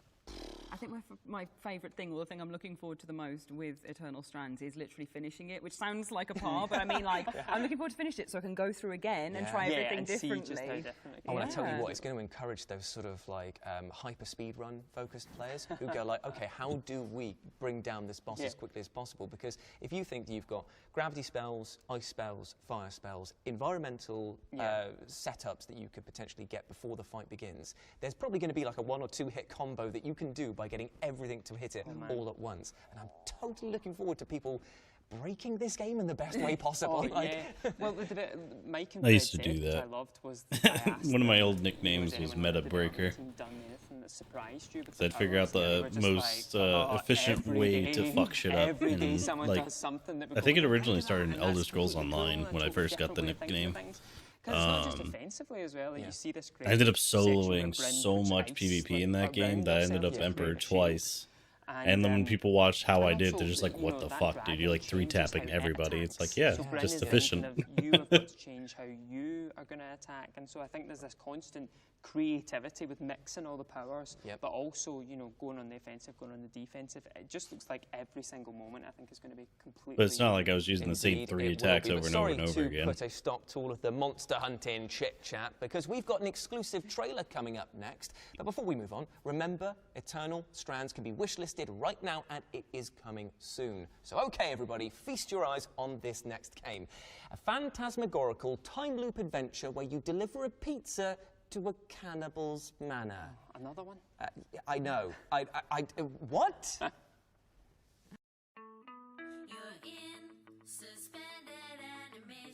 Oh, that's cool. Kind of looks like Fairy Tale. Or not Fairy Tale, Soul Eater. Is that Cuphead?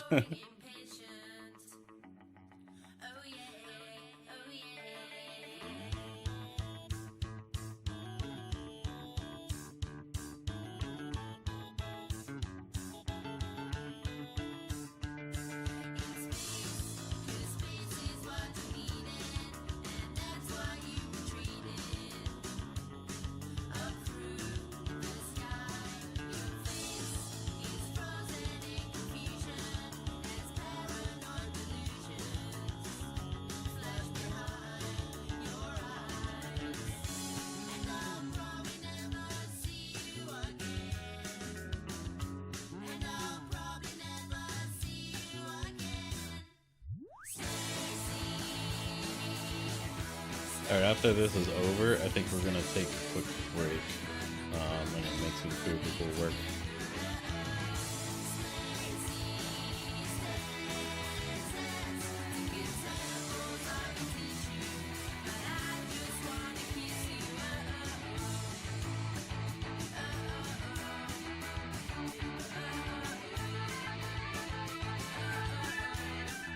Kind of reminds me of Sam and Max in some ways.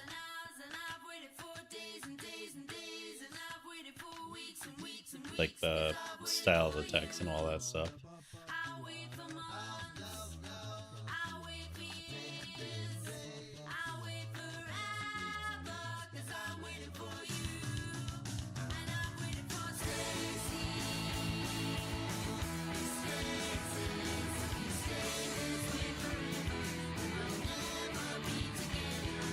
Well, I'll be right back. I think I'll let one run and I'll just watch on my phone like a normal human being. Wow. Much slept on this one. Well, get yourselves over to Steam because Tamarindo's freaking dinner is out right No, it should now. be long It's enough. right Alright. now, and I cannot wait. I'm gonna to leave play you guys the with game. this. Don't cause any trouble in chat. I'll be back. Right. Okay. Well, there's no time to catch your breath here, though, because we've got even more exciting trailers coming up next. Can I please have a go? He said, shh.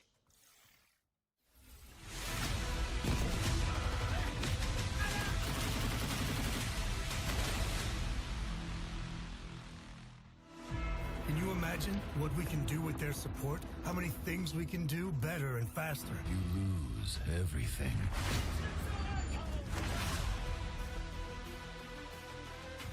Damn!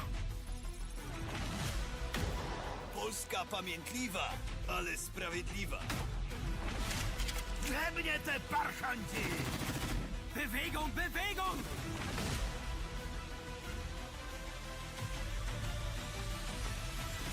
The whole world is on fire.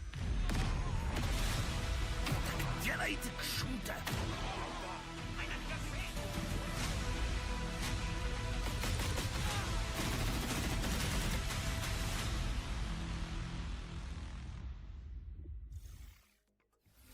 Don't forget that you can find more info about the games that you've seen here today on GamesRadar.com. Time for another feature now. We've put together an interview with the solo developer behind Dystopica, the cyberpunk city builder that popped up during today's show. Yes, you could build a dystopic shrine to your cat, or you could stage a marriage proposal in there. I don't know. I'm trying to enable people to do all kinds of wacky things. Cats are like the go-to for like bringing your own content. Cat. I am Matt Marshall, and I am the designer, the artist, the programmer, the producer, the QA tester. I'm doing everything on Dystopica. Dystopica is a city-building sandbox for creating atmospheric, cinematic, visually stunning, futuristic sci-fi cities. There's no goals, there's no management. It's just about building and creating. It's for people like me who always played SimCity with the cheat codes on. They just wanted to relax and create stuff and listen to the soundtrack. So it's very much inspired by that, but in a cyberpunk universe. The core idea came about, I started traveling just over a year ago. I sold everything that I owned. I reduced my whole life to a single backpack, got rid of my apartment and everything. And I just went off to Asia, a part of the world I've never been to before. And it's just been inspired by cities like Hanoi, Bangkok, wandering around at 3 a.m. in Osaka in Japan. I went from like a 3-monitor superpowered workstation to just my 14-inch laptop. It's actually been very meditative. It's actually brought a lot of focus back into my work. I'm going to work with one monitor again. On a whim, I added this giant holographic whale that appears sometimes, but that was actually like just a random model I had from the first game I did like 10 years ago, which was a Windows Phone 8 exclusive for some reason. Like people go whale hunting, trying to push the buildings together and apart and just try to understand what spawns it. I'm making it a little bit easier, but there's still going to be a couple of fun little Easter eggs in 1.0, which is coming soon. I think what success looks like for me is more people coming and creating things and sharing it with the community. Discord is the best place to join the community. They're sharing photos of their creations. They're sharing short stories, and it's just been a really great place to talk about the game and where it can go in the future.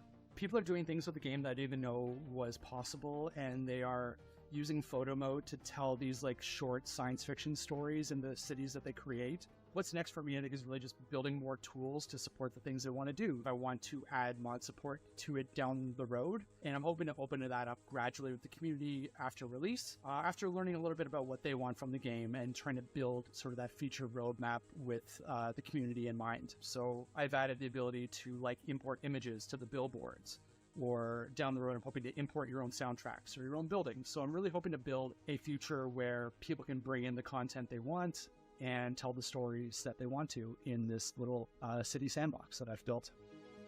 Dystopica is coming to Steam on June 21st. It's going to cost about a bowl of ramen, and it's just a 1.0 release. It's just the departure point. It's a passion project for me, and I look forward to working with the community to build more content, more features, and doing crazy things with it down the road.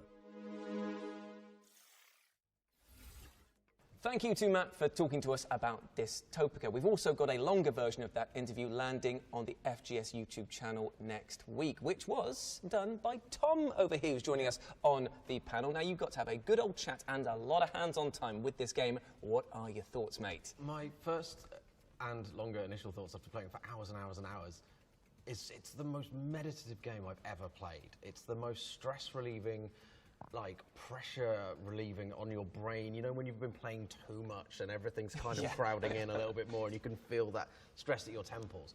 It's that, obviously sometimes it's just nice to go outside and touch some grass, but also if it's dark and you have to stay inside, this is just a fantastic stress reliever. It's a great game. Matt is a lovely, lovely guy, and he's really thinking about a community with this game and having feedback and also giving the community tools to influence the game. And yeah, it's unlike any other game I've ever really played. Yeah, I think looking at it from my first glance, I was like, oh, it'll have some sort of story to it that's about, you know, it's going to be very dystopian and about the horrors of humanity and greed. And actually, I'm so much more interested in it that it's just this game about, like, playing it and getting into a kind of hypnotic rhythm. And it's the perfect game, I think, for, like, being in bed, headphones on, you know, and just totally getting mesmerised by it. Oh, and then you can listen to that banging soundtrack that's playing throughout. That's something that I'll probably be listening to outside of playing the game because it is just so calming and just neon rich. Although, to be fair, the fact that you can add your own images into it may make it into an absolute meme city that I'm imagining you will be creating, Ash. Oh yeah, overlords of cats everywhere looking down. No, I think it's one of those special kind of games that, like, I am like a horror fan, so looking at something like this and you can see the horrors of it, you can see it's dark, it's miserable, if you want to see it that way. It's moody, it's atmospheric, and that all of that is there. I don't know, I just find that so interesting. Like, I find it even more appealing, and that you can make your own story and go, actually, yeah, that, like, all these people are working away and dying in the lower areas, and then the ones up top are rich and luxurious. But also, you know, someone else can look at it completely differently and go, oh, yeah, chill, great. Yeah. I'm making some buildings, I'm having a nice time. Maybe it's just a city full of robots where everything's like works, and it's the far-flung future where it might not look idyllic to a human, but for our robots, you know, people, it's a great time. So yeah, I think that kind of sense of creativity with it is really, really nice. Well, my friends, this show and tell session has been a good bit of fun, hasn't it? Remember that there is a demo available for Dystopica on Steam, so you can go and make your own imagined futures, whether they are brilliant or bleak. Oh, and while you're there, drop in a wish list, won't you, you lovely person? But it's sad to say that we are coming to the end of the expansion pack now. In advance of us scooting off, though, we're going to leave you with a teaser trailer. Now, before we filmed this year's summer showcase, we had Roger and Britt interview each other about their careers, their characters, and everything in between. It was as fun and as silly as you might expect. And now, you can take a look. Hey, how's it going, everyone? We're here to welcome you to the Future Games Show. I'm still waiting for that coffee. Yeah. Hello. Well, should we start with a question? I have no idea what's in these. Neither do I. I'm a little nervous. What video game or TV show defined your childhood? Oh, gosh. He's holding a human ear, obviously, because frogs don't have ears. So what else was he going to hold up? Okay. Ooh, what was your first role in video games? Oh, that's easy. I only will play as Yoshi, still to this day. Because he was the smaller target. Oh, couldn't say the word Spartan. And he says to me, what is Red Dead Redemption 2? Well, I didn't want to make him feel bad. Meeting your heroes and they're impressed with you. I'm not going to lie to you, it brought tears to my eyes. Some would say too many, in my opinion. Poppity peppity, lolly looly. Show some respect, you know? Yeah. So I went in and I'm saying cherries, bananas, pineapples, you know? Whoa. That's a tough one. I actually got TB. I got it. I got better, though. I actually ride the Chocobo to the studio. You smell like your shit took a shit. Very, very top secret. They're all ex-murderers trying to hide from the police. Oh, and now everyone knows your secret. Can you do it again, but not as shit? Peter Piper picked up Becca Peppers, and Becca Peppers, Peter Piper picked, you know, like Wow. a lot of those. Story mode for me. Oh, thank you. Let's go get those coffees with half and half. And you can learn more about the legends behind Arthur Morgan and Tifa Lockhart right now, because the interview is live over on the Future Games Show YouTube channel. So check that out after we wrap things up here. But with that, my friends, we have reached the end of the post-show. Big round of applause for the panel in the studio, and a huge shout out to the developers for putting together those trailers and deep dives. Remember, you can search Future Games Show on Steam to check out our dedicated page with all of the games in the summer showcase and everything you saw right here on the expansion pack. We're also going to be posting a trailers-only version of the show exclusively to our FGSX feed for everyone who wants a back-to-back recap of all the exciting games we featured. Oh, and if you want to re-watch any of today's trailers, you'd be wise to subscribe to the FGS YouTube channel. It'll also mean you get to see more of our smiling faces, and we've got plenty of follow-up content prepared to see you through to the next show. And speaking of which, we'll be back in August for the next Future Game Show. So until then, goodbye, my friends, and take care of yourself. Bye-bye. Still cooking, but, you know, gotta give us something else to watch. Alright, so we're done with Future. I don't think we did the yet. Let's do the PC, though. Oh, whoops. This is one I was excited for. Like, it seems like another one where they didn't upload it properly, but that's okay. All right. Now, I'll be back. I'm going to finish cooking. Let me make sure we're not sitting here for 20 minutes like some goofballs. Wait, is there anything else buried in there? No. Okay.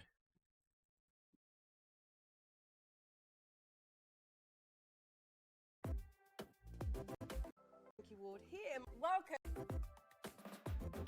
All right. I'll fast forward as needed. To the pre-show go for the PC I'll be back. Gaming Show. I am Frankie Ward here in my watch party spot in London, and after a fun week of gaming events, we're almost ready for 2 hours of trailers and announcements dedicated to PC gaming. And this year is extra special because, can you believe it? It's our 10th anniversary. We created the PC Gaming Show in 2015 at a time when PC gaming didn't have a big seat at the table of summer gaming events. But hey, the PC is mainstream now. Some would say it's cool. It's also the most vibrant and interesting place to play games. It's probably not a coincidence that other platforms look more like PCs with each passing year. To us, the last 10 years represents a golden decade for PC gaming, an era that has seen PCs enjoy the biggest library of games, continue to be the place where new ideas are born, and become more accessible to newcomers than it's ever been. And while we've got some time before the start of the PC Gaming Show, let's take a moment to reflect on the biggest games, genres, hardware, and happenings that shaped PC gaming in the last 10 years. Moment number 10. The Witcher 3 was a universally loved generational RPG. So let's hear what was so significant about CD Projekt Red's game, aside from Geralt being in the bath and repeatedly going back to that scene over and over again. In fact, let's head to Ted while I just get my PC out. I was way more excited for Dragon Age Inquisition at the time, and I came to The Witcher 3 late. I got it as a Christmas gift from my parents that year. It was the first time I stayed up to 4 a.m. playing a video game by accident in I don't know how long. Like, I was in love with that game. And there was always one forum guy who would be like, why don't they make like an open world game like the Elder Scrolls, but with like BioWare writing? And it's like, gee, man, why don't they? And they did.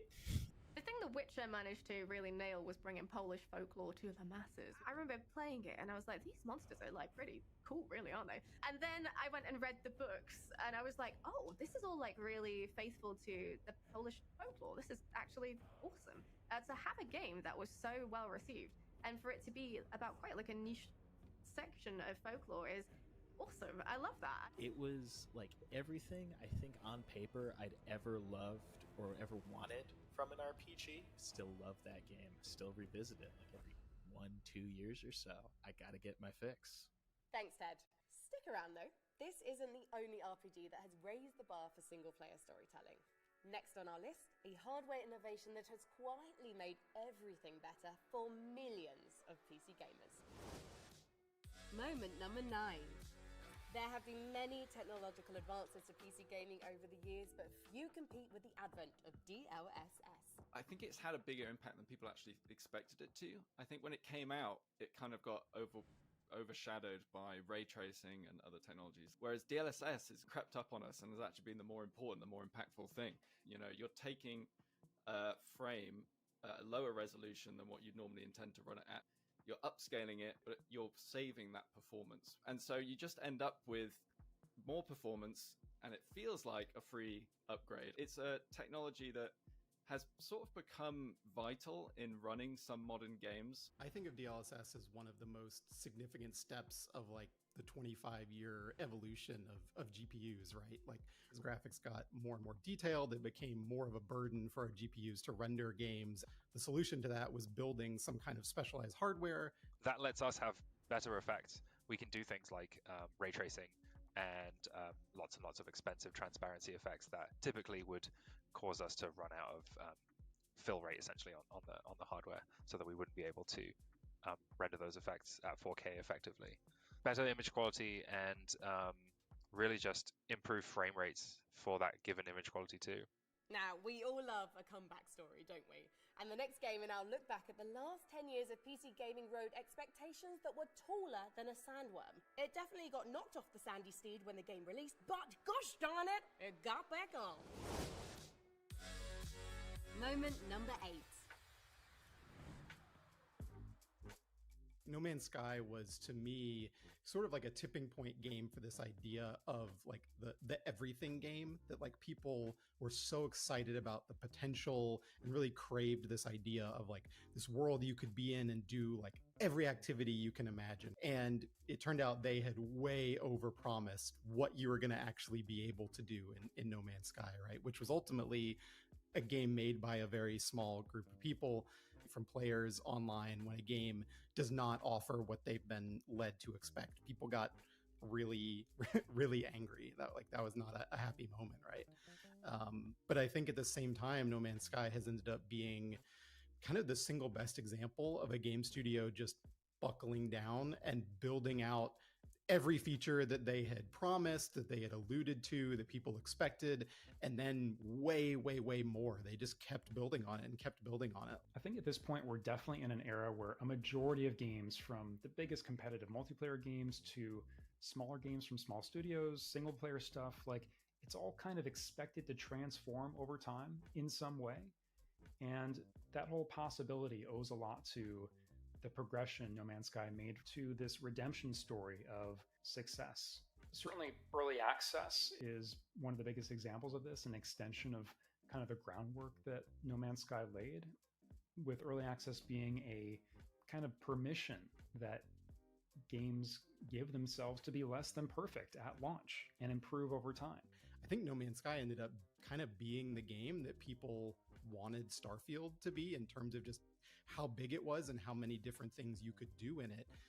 But that really just goes to show like how hard and how much time it takes to build that kind of game is, right? They couldn't do it at launch, but they could do it with 7 more years of work. Moment number 7. Now, here's a subject I know a little bit about, unless you've read Reddit recently, in which case I know absolutely nothing at all. But I have had a front row seat to some of the biggest esports tournaments in the world, and the last 10 years have been extraordinarily good for competitive gaming. You might have heard recently that the esports bubble has slightly burst, but it's a phoenix. It's coming back from the grassroots ashes, and what we're seeing are publishers giving their games to tournament organisers and to the fans and getting them to put on new tournament circuits. And that is really how you grow and sustain a scene, having experts run them and having the best players in the world want to play in them. So I can't wait to be front row at a few more tournaments in future. But hold on, I know someone else who knows esports inside and out. Sean, how's it going over there in the studio? Oh, Frankie, I'm doing great. I'm still getting all dolled up for the show later today. Looking good, Sean. But do you mind sparing a crumb of esports knowledge? Frankie, I would be delighted to, even though I look a little ridiculous right now.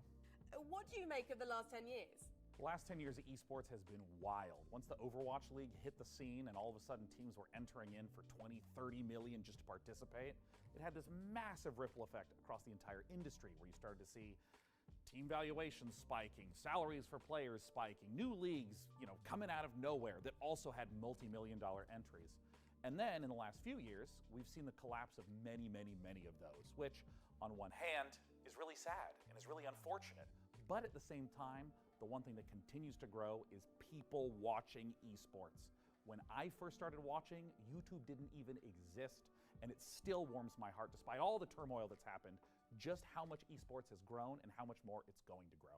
Great to hear from my buddy and yours, Day 9, who'll host the PC Gaming Show in not too long. Our next moment is barely in the rearview mirror, having racked up PC Gamer's Game of the Year award in 2023, along with many others. Moment number 6. When it comes to CRPGs, Larian Studios have rolled a natural 20 on the genre, creating a game that has had both immense fan and critical acclaim.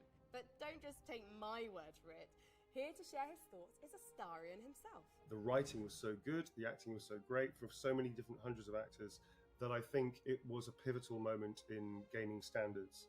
And I think it can be seen for a long time as you can achieve this in games.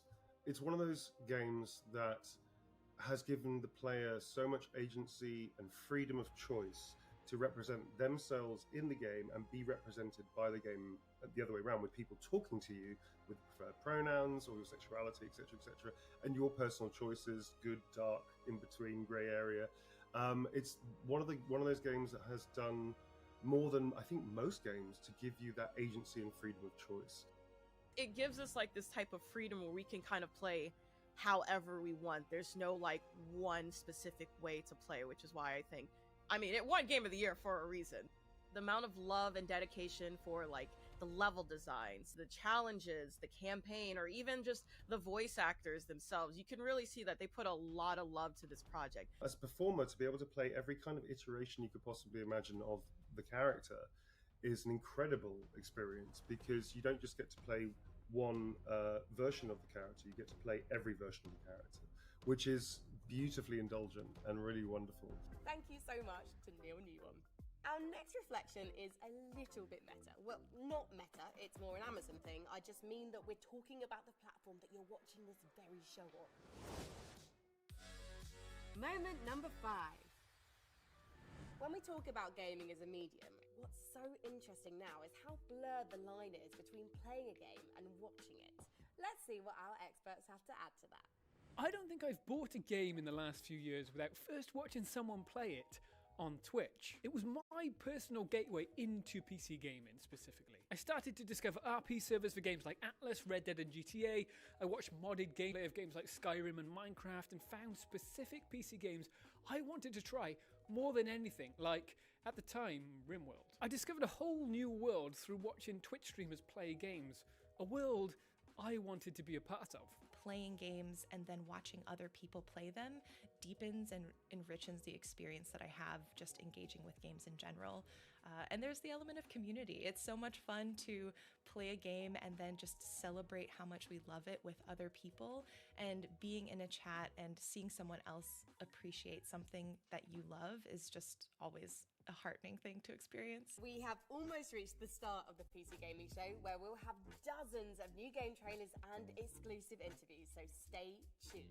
Now, as we look back at this golden era of PC gaming, naturally we lock eyes with some pretty big elephants in the room. Or actually, is that a llama? Moment number 4. You might be thinking that Fortnite is just for your nephew or for your kids, but let me tell you, as someone who hosts the Fortnite Championship Series, you'd be right, it's only 19-year-olds winning millions of dollars, but it's very fun to play with your friends. Here to tell us more about Fortnite are some real experts. It was the first commercial battle royale to really make a mark. I think obviously PUBG had kind of run a mark that was everywhere. Fortnite launched and honestly was like terrible at launch. It was just a kind of crafting survival game. I think something that a lot of people don't really talk about, and the thing that's most exciting about its impact though, is that one, it introduced crossplay to everyone. Like Tim Sweeney and Epic really fought to make it so that every platform could play together, and now crossplay feels like kind of a standard thing for a lot of games. Which is great, obviously, for us on the PC, because then people can play with us without us having to go to the lesser platforms, obviously. But the other thing that it did really well is they introduced licensing into games in a way that's really interesting. Oh, hey, I'm playing Fortnite with my friend the Xenomorph and Robocop and, you know, any Marvel superhero you want. One of the things I love about this era of gaming is it's a time when the corporate titans, like Fortnite, coexist with the comparatively smaller games made by smaller teams, or even a particularly talented solo developer. Moment number 3. If the idea of battling illithids, quick-scoping scrubs, or slaying monsters isn't your cup of tea, then luckily for you, the last 10 years has seen the rise of the cozy game genre. To tell us more, here's Lauren Morton from PC Gamer.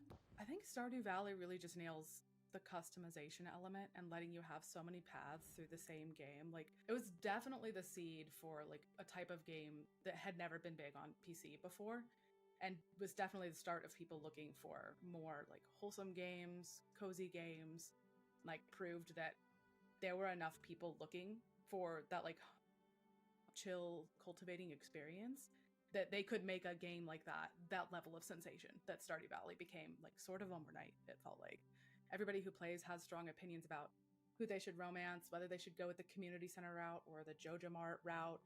You know, whether you want to be a fisher or a rancher or like some other path through the game, and you have so much control over your environment, how you want it to look. It just gives you that sense of like personalization and making a space yours that doesn't get old, really.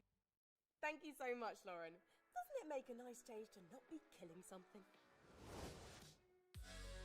Moment number 2. You know, back in my day, communicating with our gaming friends over voice chat wasn't exactly simple. We had to hear our teammates eating while they rushed B on Inferno. We had to endure the shriek of Skype just to pair up with pals in StarCraft, and all I can say is never again. Before Discord, there was TeamSpeak, we had Mumble, we had Pigeon, and it took an army of nerds to be able to put it together. And with Discord, like, anybody can just join it. If you have a phone or a PC, Discord is just there. I don't know why it didn't exist beforehand, but like it's just been a godsend, honestly. The thing about Discord for me as an independent developer is it's really made getting like live conversations with our community going so seamless and easy, because everybody who talks about games is already on Discord. Amazing. And we have 10,000 people in our Discord. That's nuts. The problem for me with Discord is that if you have just 12 people in a Discord and they're all talking to each other, you're going to get drama. So it's like the challenge for indie game developers is, yes, it's this incredible tool. It's totally low-hanging fruit. Everyone has it, but you need to give resource to it literally every single day. And it's very, it's demanding. It's demanding. But I love my Discord, and they're my little freaks. So I wouldn't give them up for anything. We have also kept our forums open at the same time, though, just to like play the field. Chatting with your friends online has never been easier thanks to Discord. And now, the #1 moment from the last decade. Alright, we're nearly ready to start the PC gaming show. Who's ready? Actually, is our host ready? Let's check on him. Hey. Hey Sean, how's it looking over there, buddy? You got your hosting pants on yet? Frankie, indeed, I am wearing pants, but you just can't rush this kind of beauty. Sean, I know you're already hosting the show along with our friend Mika Burton, but can we steal a moment to get your thoughts on, you know, the most historically significant thing that's happened in PC gaming since 2015? For our 10th anniversary, Frankie, I wouldn't miss it for the world. Because when you think about a brand new release that's trying to do something more, bigger explosions, better graphics, maybe pushing some technical thing to the limit, like PUBG did not really run very well on release. Like I was getting 20 frames per second when I played, but it was so compelling, and it breaks like 3 million concurrents. And then Fortnite switches its core gameplay away from that build a base and defend things at night into a battle royale and becomes the #1 game in the world. And I think that it was so impactful because it was like watching the birth of a new genre. People that did not play shooter games like me had such clarity as to what you needed to be doing at all points in time, and there's 100 people in the game. I mean, again, I don't think that I've played something that compelling since.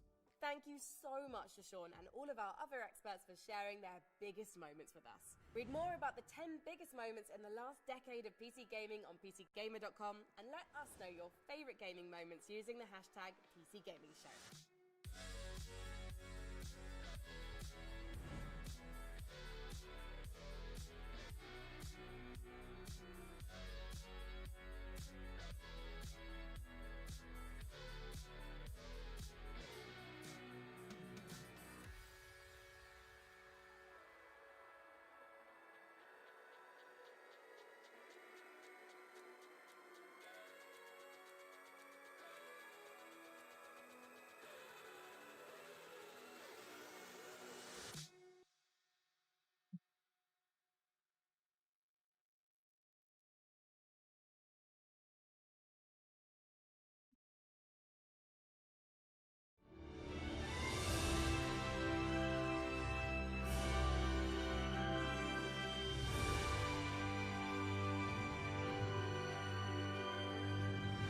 It is my pleasure to welcome you to the PC Gaming Show 2024. Once again, I'm absolutely thrilled to be your host.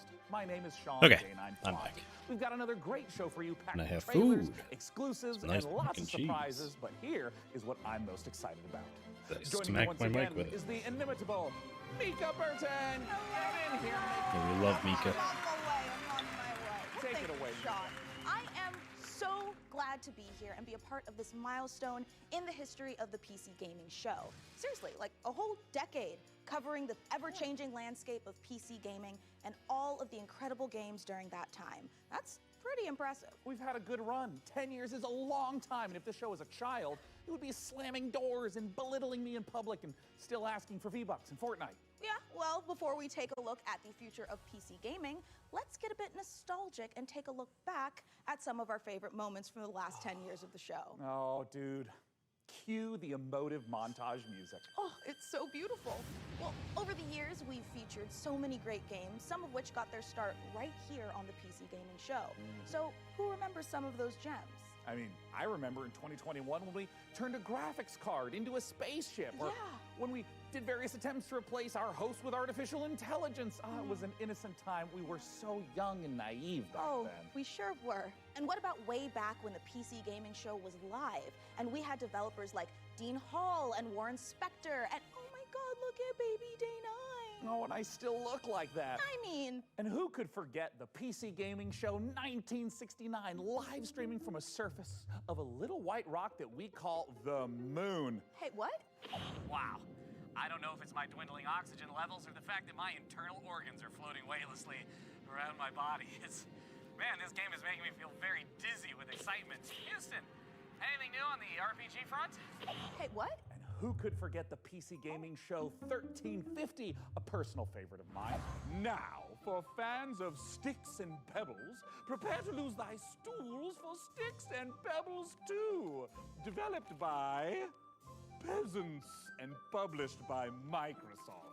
Simply boil some water to access it on Steam. Sean, you know some of those things didn't really happen, right? Oh, of course, Mika. I know. I'm not an idiot. Moon landing, sure. Well, we have some more exciting news. No 10th anniversary show would be complete without our favorite Brit and gaming goddess. It's none other than Frankie Ward. Thank you so much, Mika. It's great to see you and Sean again. And to celebrate 10 years, I even got us a little cake. But I do think I speak for everyone watching when I say, could you two stop goofing around and just get to the trailers already? Well, in a second. But Frankie, riddle me this. Why aren't you, like, here with us? Well, I'm kind of expecting a pretty special delivery. Oh, I get you. Big Amazon orders. Yeah, Can't makes miss sense, those. yeah. Sometimes you have to sign. Right? Something a little more important. I'll be here with my unborn mind flayer having a watch party. And I'm just gonna chill out here on the couch, have some snacks, and be on hand to jump in whenever the mood takes me. Also, why are you standing there like a couple of lemons anyway? You should take a page from my book and take a load off.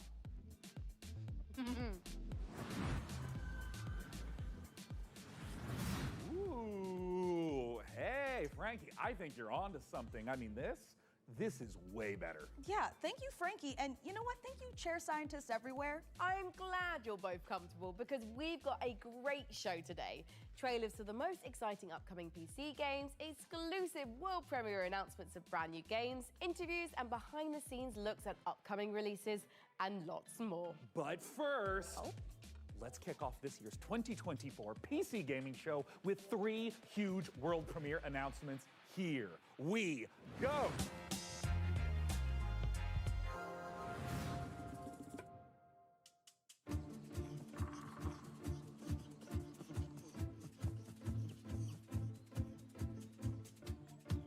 This isn't that Bigfoot game, is it? No.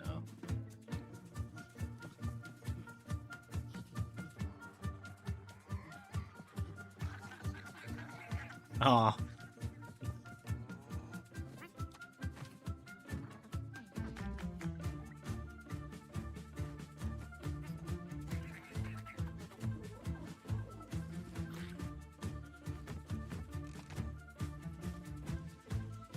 It's like first person PAL world. I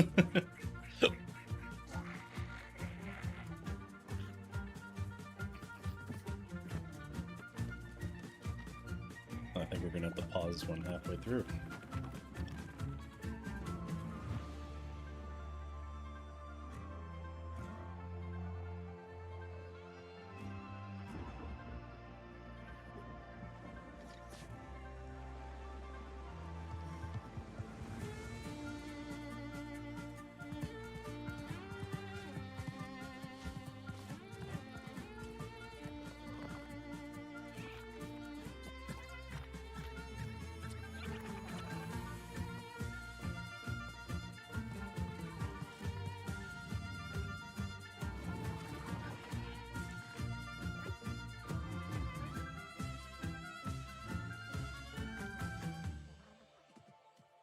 The Wild.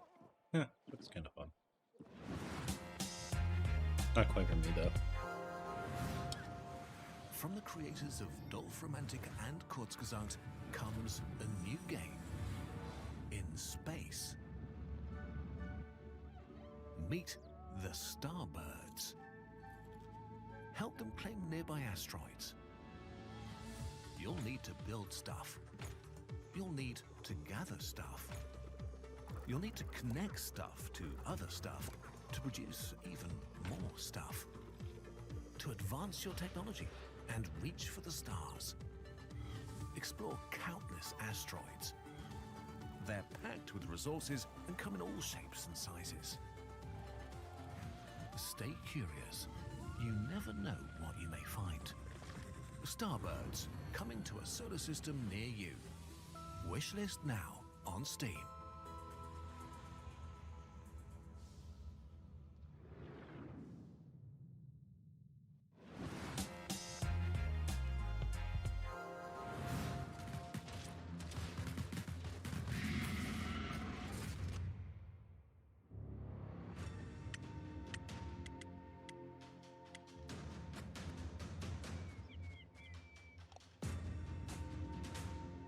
Damn, bro's peen is only 2 pixels. Oh, that's kind of cool.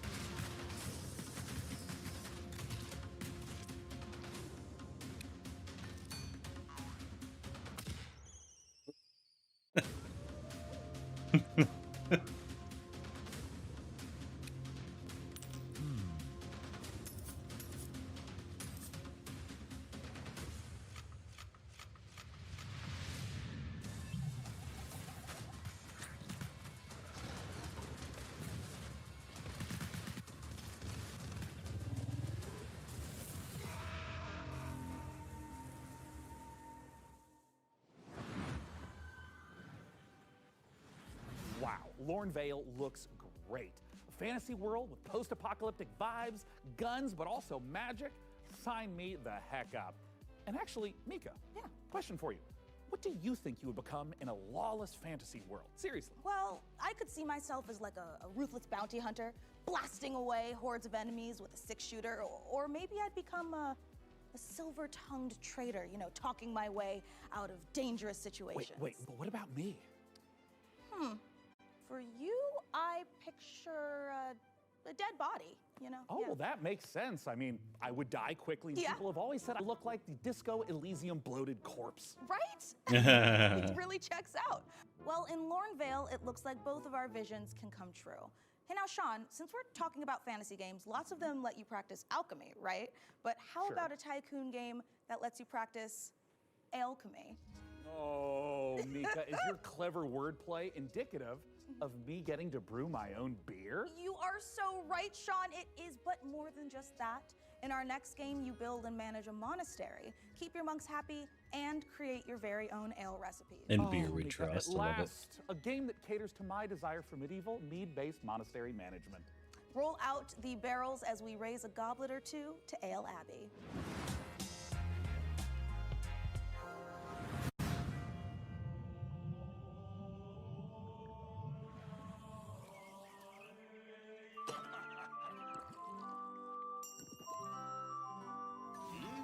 Plus, beer and such was super watered down back then, so they were drinking like a liter with their food, like dinner. That's one way to make clean water, so.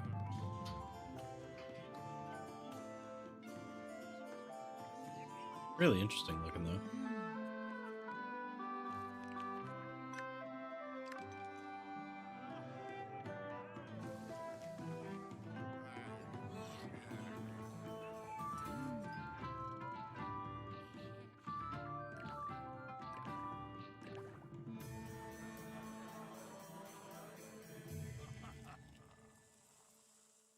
I wonder if it would actually kind of give you some knowledge about how to brew beer by the end.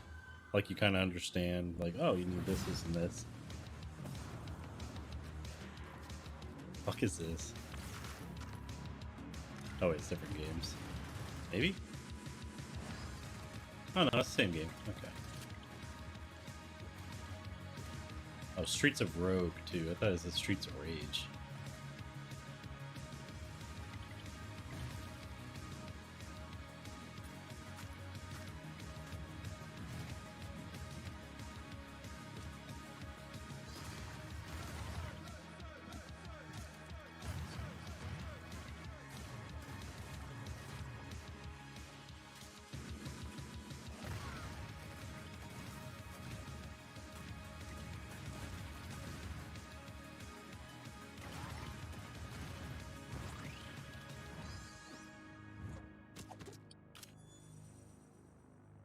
Just random gorilla with a gun.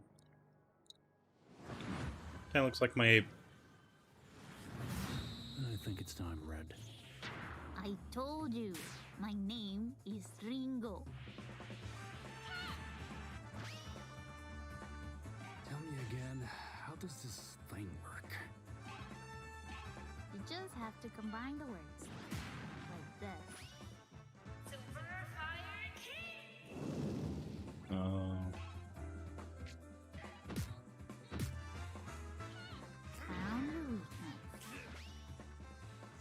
Whoa, whoa, whoa. Careful with the face.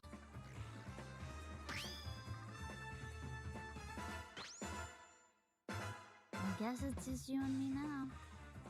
Seems that way. I've never seen the stars like this before. Well, make sure you put on your seatbelt.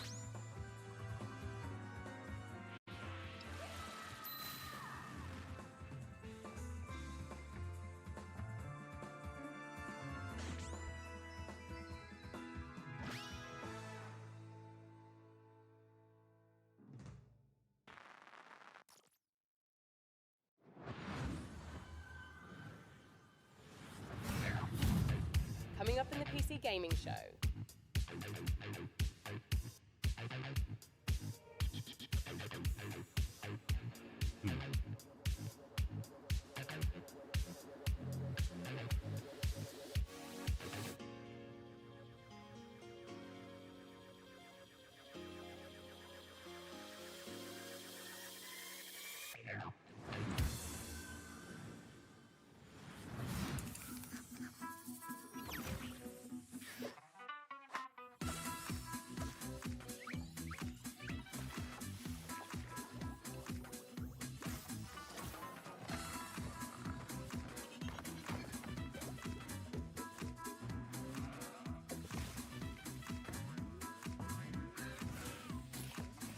Yeah. Looks alright. I feel like that's more of a 3D C2 type of game. Like Pat and them will probably play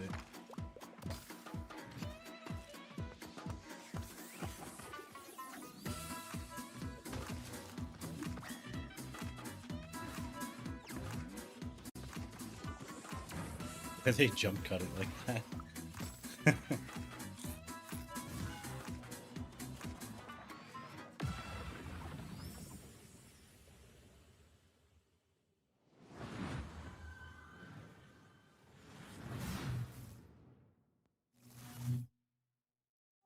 Zoe, I was beginning to think you'd never make it.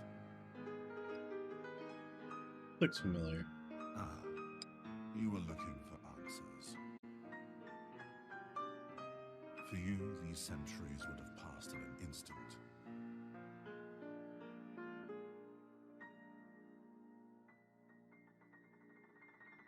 I once served your father. I helped him lay the groundwork for everything you see here. I am Savi. Welcome, Zoe. Eel seed. Okay, yeah, I think we saw something about that before.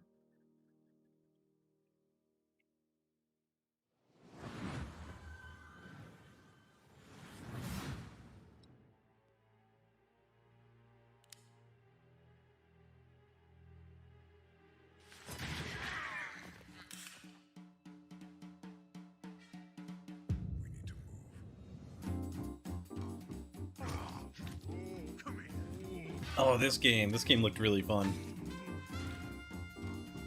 I saw something about it like last month.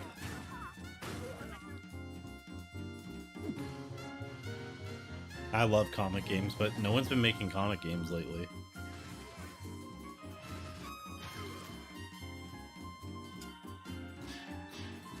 Pan actually working.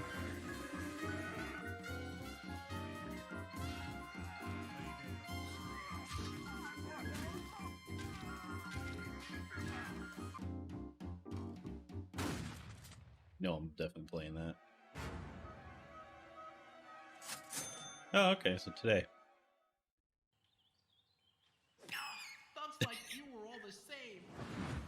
You're a piece of shit throwing rats like that. Well, there is an offer that you can't refuse. So, how about you, good fella? Are you ready to get your knuckles bloody with fallen aces? Well, Mika, I'd rather use a lead pipe. You know, because I have these fragile RTS digits. Yeah, okay. Well, good news, Sean. You will recognize our next game, Stormgate, a real-time strategy game. It's given off some big StarCraft vibes, which is not surprising since it's being made by a team of former StarCraft developers. And hey, Sean. Yeah. You've played StarCraft like an hour or two, right? Oh, yes, Mika. I've played maybe even 3 hours. I even dipped a toe in a little bit. Crazy. But now for all you RTS fans out there, heads up, because with Stormgate, we've got a lot more than just a trailer. We visited the developer Frost Giant Studios for a close-up look at their new RTS. So get those hand stretches going, prop up your gaming chair, and stay hydrated. Prepare to do battle in Stormgate. Before the Infernals invaded us on Earth and destroyed human civilization, they engaged in battle with their sworn enemies, the Celestial Armada. Angelic form merged with advanced technology. Fun. The Celestials fight unlike anything we've seen. Wait, was this that game we saw yesterday? And darkness. Or the day before with the RTS where you just kind of skip all the boring parts? Centralized army They production. said. Their flying arc ship maybe not. cascades power, which they use to expand infrastructure, energize their army, and enhance their abilities. Enemies beware. Literally playing as Hal. Celestial Armada is here. Earth is the latest battleground, and the war. Where you play as humans in the bottom, It's I'm guessing. just getting started. That's kind of cool. I'd rather watch someone play it though, I feel like.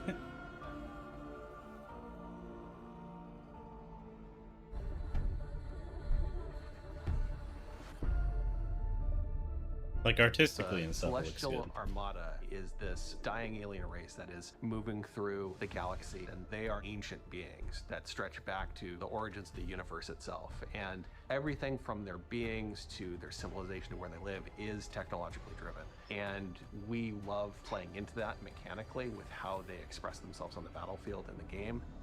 With each faction that we develop, we start with a core identity. The Vanguard, we have this plucky human resistance. They're about adaptability, and with the Infernals, we really explored the idea of a unit-focused faction that could have a different way of summoning their troops into the battlefield. With the Celestials, when we started out, we really wanted to push a lot of boundaries. And we thought, how can we make a building-focused faction? And also a faction that introduces map-wide mobility. They are anchored by this idea that they're descending into the atmosphere from the Celestial Armada. And so when you're playing as this faction and can build structures all across the map in different places very easily, in many ways it becomes this strategic dance about where the conflict is playing out on a map. So we've kind of shifted the focus onto the buildings themselves. There's going to be a lot of emergent gameplay that players will discover on their own that we are not planning for. And that's actually what we want from the Celestials. Is we want to give players a bunch of options, a bunch of flexibility, and a bunch of interesting toys to play with, and then see what comes out the other side. And if you're Wait, the are we type of playing the player that Celestials, not really the likes coming up with this Earthlings? innovative way to outsmart opponents, the Celestial faction is designed for you. With Celestials, we've really done something that just focus is on it, I pure guess. original thinking from this team that is not something that we've seen before in a real-time strategy game. And it took a lot Okay, you of can't play as iteration to humans. get to the point that it felt balanced and where it felt correct. I feel and like humans gonna be the comparable hardest to one the to other play two as. races. Stormgate is a Blizzard-style RTS, and so by That's what I saying was saying, that too. we're continuing the legacy It of looks very Warcraft and Blizzard. StarCraft, we're really looking Like at League of that Legends. core RTS experience. But we really believe that even within a Which is Blizzard-style just RTS, Warcraft. there's a lot of room to innovate, and there's a lot of creative boundaries that can be pushed to bring new styles of play and new experiences for players. And so we are really excited about bringing a lot of new ideas into the genre. We want you to have this asymmetric experience where playing one faction or another faction really feels almost like a different game entirely. our technology runs at a higher tick rate than any real-time strategy game that's ever come before. In a nutshell, essentially what that means is, as a player, the time between clicking and seeing their actions take place is faster than any other RTS game that's really ever come out. As a player, it just feels really, really good to play.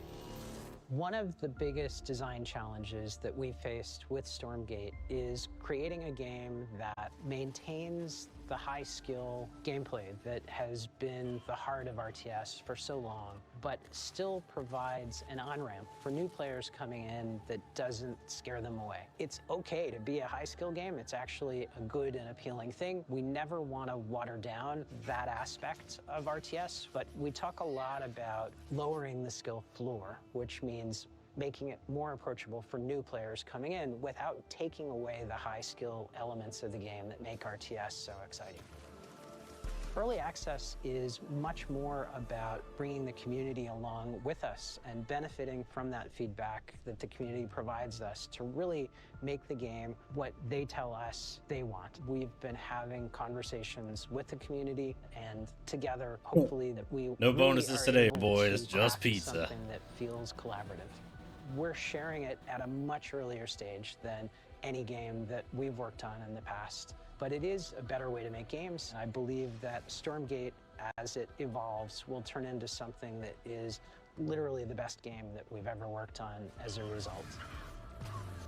We hope you've enjoyed this exclusive first look at our Celestial faction. Stormgate's free to play. It's available to everyone and will be launching fully into early access on August 13th. But you can join us before then on July 30th by going to Steam and picking up one of our bundles that's available today. Oh, pay in, play early. All right, we're gonna pause right here. I'm gonna back it up a step so it remembers where we are. All right, I have to get ready for work, so I'll be doing that. Hope you all had a good time. I know I did. Thank you once again, Shane Moore, for that follow. Welcome to Mobile Infantry Trooper. Now you're one of us. And then let's get to that dad wisdom and head out. We'll do more of this tomorrow.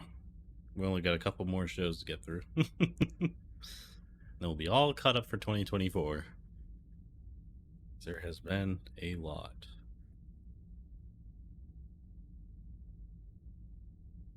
All right, dad wisdom for today. Remember, having a strong work ethic is goddamn hiccups. Having a strong work ethic is amazing, but working yourself to an early grave is not.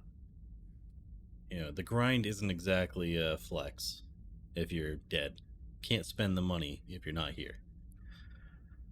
And for today's shenanigans, not every meth lab is an RV, but every RV is a meth lab.